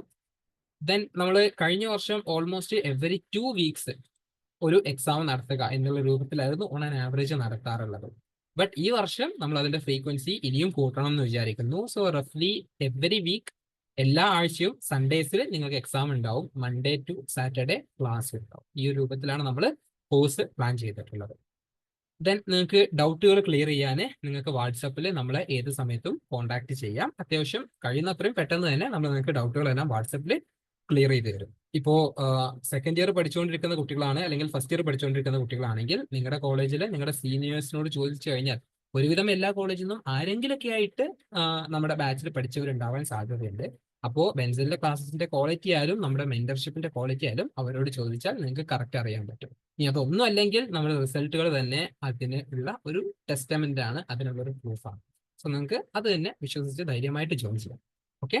ദെൻ ഈ ഒരു മെന്റർഷിപ്പ് എന്ന് പറയുന്നത് നിങ്ങൾക്ക് വളരെ യൂസ്ഫുൾ ആയിരിക്കും. ലൈക്ക് നിങ്ങൾ പഠിക്കാൻ വേണ്ടിയിട്ട് ഓരോ സമയത്തും നിങ്ങൾ വാട്സാപ്പിൽ മെസ്സേജ് ചെയ്ത് മോട്ടിവേറ്റ് ചെയ്യും, നിങ്ങൾ പഠിക്കുന്നതിന്റെ അപ്ഡേറ്റ് ചോദിച്ചും എല്ലാം. ബേസിക്കലി നിങ്ങൾ പഠിക്കുന്നുണ്ട് എന്ന് ഉറപ്പുവരുത്താൻ നമ്മുടെ സൈഡിൽ നിന്ന് ചെയ്യാൻ പറ്റുന്നതിന്റെ മാക്സിമം ബെൻസിൽ ചെയ്യും. ഓക്കെ. അൾട്ടിമേറ്റ്ലി പഠിക്കുക എന്നുള്ളത് നിങ്ങളുടെ ഡ്യൂട്ടിയാണ്, അത് നിങ്ങൾ തന്നെ ചെയ്യണം. ബട്ട് അതിനുള്ള എല്ലാ സപ്പോർട്ടും മാക്സിമം നമ്മുടെ സൈഡിൽ നിന്ന് ഉണ്ടാവും. ഓക്കെ. സോ ഒഫീഷ്യലി ക്ലാസ്സുകൾ സ്റ്റാർട്ട് ചെയ്യുന്നത് April 6 പിന്നെ ഫീയുടെ കാര്യമാണ്. ഫീന്റെ കാര്യം എന്ന് പറഞ്ഞാൽ അതിനു മുമ്പ് ഈ കോഴ്സ് നമ്മൾ മെയിൻ ആയിട്ട് ജാം എക്സാമിനും CUT എക്സാമിനും ടാർഗറ്റ് ചെയ്തുകൊണ്ടാണ്. ഈ 2 എക്സാമുകളാണ് നിങ്ങൾക്ക് MSCക്ക് ഏറ്റവും കൂടുതൽ സീറ്റുകൾ ഇന്ത്യയിൽ അവൈലബിൾ ആക്കുന്നത്. ജാമിന്റെയോ അല്ലെങ്കിൽ CUTന്റെയോ സ്കോർ വെച്ചിട്ടാണ്. IITs ആയാൽ നേരെ ജാം വെച്ചിട്ടാണ്. ഐസറുകൾ മിക്കതും ജാമിന്റെ സ്കോർ വെച്ചിട്ട് സെപ്പറേറ്റ് അഡ്മിഷൻ ആണ്. ദെൻ സെൻട്രൽ യൂണിവേഴ്സിറ്റീസിനെല്ലാം ഒരുമിച്ച് നടത്തുന്ന എക്സാമാണ് CUT. സോ ഈ എക്സാമിനെല്ലാം ഉള്ള കോമൺ കോച്ചിങ് ആണ് നമ്മൾ പ്രൊവൈഡ് ചെയ്യുന്നത്. പിന്നെ PIFR, ISI, CMI പോലുള്ള എലീറ്റ് സ്ഥാപനങ്ങൾ, അവിടെ മാസ്റ്റേഴ്സ് ചെയ്യാനുള്ള അഡ്മിഷൻ അല്ലെങ്കിൽ ഇന്റഗ്രേറ്റഡ് PhDക്ക് ജോയിൻ ചെയ്യാന്ന് പറഞ്ഞാൽ അതിന്റെ എക്സാംസ് കുറച്ചും കൂടെ ഹാർഡാണ്. സോ എക്സാക്ട്ലി അതിന് വേണ്ടിയിട്ട് 100% നമ്മുടെ കോച്ചിങ് ഇനഫ് ആകില്ല. നമ്മുടെ കോച്ചിങ് മെയിൻ ആയിട്ട് നമ്മുടെ ക്ലാസ്സുകൾ ജാമിനും CUTയും ടാർഗറ്റ് ചെയ്തിട്ടാണ്. ബട്ട് നിങ്ങൾ ISI, CMI പോലുള്ള എക്സാംസ് ടാർഗറ്റ് ചെയ്യുന്നുണ്ടെന്നുണ്ടെങ്കിൽ അതിന് ഡെഫിനറ്റ്ലി നമ്മുടെ സപ്പോർട്ട് ഉണ്ടാവും. ഈ സിലബസ് എല്ലാം ഉണ്ടാവും. ഇതിന് കൂടുതൽ നിങ്ങൾ പഠിക്കേണ്ടി വരും. സോ ആ കൂടുതൽ പഠിക്കുക എന്നുള്ള പോർഷൻ നിങ്ങൾ ചെയ്താൽ അതിനുള്ള എല്ലാ സപ്പോർട്ടും നമ്മുടെ സൈഡിൽ നിന്നുണ്ടാവും. പക്ഷെ നമ്മുടെ ക്ലാസ്സുകൾ ജാം, CUT എന്ന് പറയുന്ന ഈ മേജർ എക്സാമുകളെ ഫോക്കസ് ചെയ്തിട്ടാണ്. ഇനി ഇതല്ലാതെ ഐസർ ട്രിവാൻഡ്രം, കൊച്ചിൻ യൂണിവേഴ്സിറ്റി, കുസാറ്റ്, ദെൻ കേരളത്തിലുള്ള യൂണിവേഴ്സിറ്റീസിന്റെ എക്സാം, ഇതിനെല്ലാം 100% നമ്മുടെ ക്ലാസ്സുകൾ നിങ്ങൾക്ക് യൂസ്ഫുൾ ആയിരിക്കും. ഓക്കെ. ദെൻ ഇനി ഫീന്റെ കാര്യത്തിലോട്ട് വന്നാൽ കോഴ്സിന്റെ ഫീ എന്ന് പറയുന്നത് ടോട്ടൽ 7,800 ആണ് കറന്റ്ലി. എന്ന് പറഞ്ഞാൽ കോഴ്സിൽ ജോയിൻ ചെയ്യുന്ന ആദ്യത്തെ 100 സ്റ്റുഡൻസിന് നമ്മൾ വെച്ചിട്ടുള്ള ഫീ 7,800 രൂപയാണ്. ഓക്കെ. ദെൻ 100 സ്റ്റുഡൻസ് കഴിഞ്ഞാൽ നിങ്ങൾക്ക് 7,800 പ്ലസ് ടാക്സ് കൂടെ വരും. സോ റഫ്ലി 9,500 രൂപയാണ് ആ സമയത്ത് ഫീ വരിക. പക്ഷെ നിങ്ങൾ ഇപ്പോൾ ജോയിൻ ചെയ്യുകയാണെങ്കിൽ ആദ്യത്തെ 100 സ്റ്റുഡൻസിന് ഫീ വരിക 7,800 രൂപയാണ്. ഫീ അടയ്ക്കേണ്ട വിധം നിങ്ങൾ ജോയിൻ ചെയ്യുന്ന സമയത്ത് 4,000 രൂപയാണ് മിനിമം ഫീ അടയ്ക്കേണ്ടത്. 4,000 രൂപ അടച്ച് ജോയിൻ ചെയ്ത് കഴിഞ്ഞാൽ നിങ്ങൾക്ക് ഒരു മാസം നമ്മുടെ ക്ലാസ്സുകളൊക്കെ കണ്ടു നോക്കാം. എന്നിട്ട് ഒരു മാസം ജോയിൻ ചെയ്ത് ഒരു മാസത്തിനുള്ളിൽ നിങ്ങൾ ബാക്കിയുള്ള ഫീ കൂടെ അടക്കാം. ഓക്കെ. സോ ജോയിൻ ചെയ്യുന്ന സമയത്ത് 4,000 രൂപ അടക്കുക. ദെൻ വിത്തിൻ 1 മന്ത് ബാക്കി 3,800 രൂപ കൂടെ അടച്ചിട്ട് നിങ്ങൾ ഫീ കംപ്ലീറ്റ് ചെയ്യുക. ഇങ്ങനെയാണ് ഫീ സ്ട്രക്ചർ വരുന്നത്. ഇനി നിങ്ങൾക്ക് കോഴ്സുമായിട്ട് ബന്ധപ്പെട്ടോ ജാം എക്സാമുമായി ബന്ധപ്പെട്ടോ എന്തെങ്കിലും കാര്യങ്ങളെ കുറിച്ച് എന്തെങ്കിലും അറിയാനുണ്ടെങ്കിൽ നിങ്ങൾക്ക് ചോദിക്കാവുന്നതാണ്. അതെല്ലാം ഉണ്ടെങ്കിൽ നമുക്ക് നമ്മുടെ ഈ ഒരു സെഷൻ ഇവിടെ വൈൻഡ് അപ്പ് ചെയ്യും. ഇനി ആക്ച്വലി ജാം എക്സാമിനെ കുറിച്ചും സെൻട്രൽ യൂണിവേഴ്സിറ്റീസിനെ കുറിച്ചും ഇതിനുള്ള ഓപ്ഷൻസിനെ കുറിച്ചും എല്ലാം ഡീറ്റെയിൽ ആയിട്ട് സംസാരിക്കണം എന്ന് ഞാൻ മുമ്പ് പ്ലാൻ ചെയ്തിട്ടുണ്ടായിരുന്നു. ബട്ട് അത് നമുക്ക് പിന്നീട് ഒരിക്കലാക്കാം. കുറച്ചെല്ലാം ഇതിനെ കുറിച്ച് ഞാൻ കഴിഞ്ഞ വർക്ക്ഷോപ്പിന്റെ സെഷൻ 2 കുറേയൊക്കെ പറഞ്ഞിട്ടുണ്ടായിരുന്നു. ഇപ്പോൾ മാത്സ് ആൻഡ് കമ്പ്യൂട്ടിംഗ് ചെയ്യാനായാലും MSc മാത്സ് ചെയ്യാനായാലും രണ്ടിനുള്ള കോമൺ പാത്വേ എന്ന് പറഞ്ഞാൽ ഒന്ന് ജോബ് ഓറിയന്റഡ് ആണ്, ഒന്ന് റിസർച്ച് ഓറിയന്റഡ് ആണ്. രണ്ടിനായാലും ജോബ് ഓറിയന്റഡ് എന്ന് പറയുമ്പോൾ ഞാൻ ഉദ്ദേശിക്കുന്നത് ടെക് ജോബാണ്. ഓക്കെ. ടീച്ചിങ് ഡയറക്ഷനിലുള്ള ജോബ് ആണെങ്കിൽ അഗൈൻ MSc മാത്സ് തന്നെയാണ് അവിടെ യൂസ്ഫുൾ ആവുക. സോ നിങ്ങൾക്ക് MSc മാത്സ് ചെയ്യാനായാലും മാത്സ് ആൻഡ് കമ്പ്യൂട്ടിംഗ് ചെയ്യാനായാലും ഇനി ഡാറ്റാ സയൻസിലോട്ട് സ്വിച്ച് ചെയ്ത് പോകാനുള്ള ചില ഓപ്ഷൻസിനായാലും എല്ലാത്തിനും ഒരുമിച്ച് നിങ്ങളെ ഹെൽപ്പ് ചെയ്യുന്ന മേജർ എക്സാമാണ് ജാമും CUTയും. ഈ 2 എക്സാമിനുള്ള കോച്ചിങ് ആണ് നമ്മൾ മേജറായിട്ട് പ്രൊവൈഡ് ചെയ്യുന്നത്. ഓക്കെ. സോ എന്തെങ്കിലും ഡീറ്റെയിൽസ് അറിയാനുണ്ടെങ്കിൽ നിങ്ങൾക്ക് ചോദിക്കാം. അഡ്മിഷൻ എടുക്കാൻ താല്പര്യമുള്ളവർക്ക് എന്നെ വാട്സാപ്പിൽ കോൺടാക്ട് ചെയ്യാവുന്നതാണ്. നമ്മുടെ ഗ്രൂപ്പിൽ ഓൺലൈൻ വെബിനാറിന്റെ ബെൻസിൽ മാക്സ് എന്ന് പറഞ്ഞ ഒരു അക്കൗണ്ടിൽ നിന്നാണ് നമുക്ക് കൂടുതൽ മെസ്സേജുകൾ വരാറുള്ളത്. ആ ഒരു നമ്പറിൽ നിങ്ങൾ കോളോ മെസ്സേജോ വഴി കോൺടാക്ട് ചെയ്താൽ നിങ്ങൾക്ക് അഡ്മിഷന്റെ മറ്റ് ഡീറ്റെയിൽസ് അറിയാൻ പറ്റും. Okay. And finally thanks a lot to our speakers today. ആദർശിനും അതുപോലെ സിത്താരയ്ക്കും ഇഷയ്ക്കും എല്ലാവർക്കും ഞാൻ from the bottom of my heart ഒരു താങ്ക്സ് അറിയിക്കുന്നു നമ്മുടെ ജൂനിയേഴ്സുമായിട്ട് ഇന്ററാക്ട് ചെയ്യാൻ വന്നതിൽ. എസ്പെഷ്യലി നമ്മുടെ ബാച്ചിൽ ജോയിൻ ചെയ്ത് ജാം കോച്ചിങ് ജസ്റ്റ് സ്റ്റാർട്ട് ചെയ്ത ആൾക്കാരുണ്ട്. അവർക്ക് ഈ ഒരു സെഷൻ വളരെ യൂസ്ഫുൾ ആയിട്ടുണ്ടാവും എന്ന് വിചാരിക്കുന്നു. So thanks lot for your corporation. Okay, so ഈ ഒരു സെഷൻ ഇവിടെ വൈൻഡ് അപ്പ് ചെയ്യാമെന്ന് വിചാരിക്കുന്നു. നിങ്ങൾക്ക് എന്തെങ്കിലും ക്വസ്റ്റ്യൻസ് ഉണ്ടെങ്കിൽ ചോദിക്കാം, അല്ലാന്നുണ്ടെങ്കിൽ ലീവ് ചെയ്യാവുന്നതാണ്.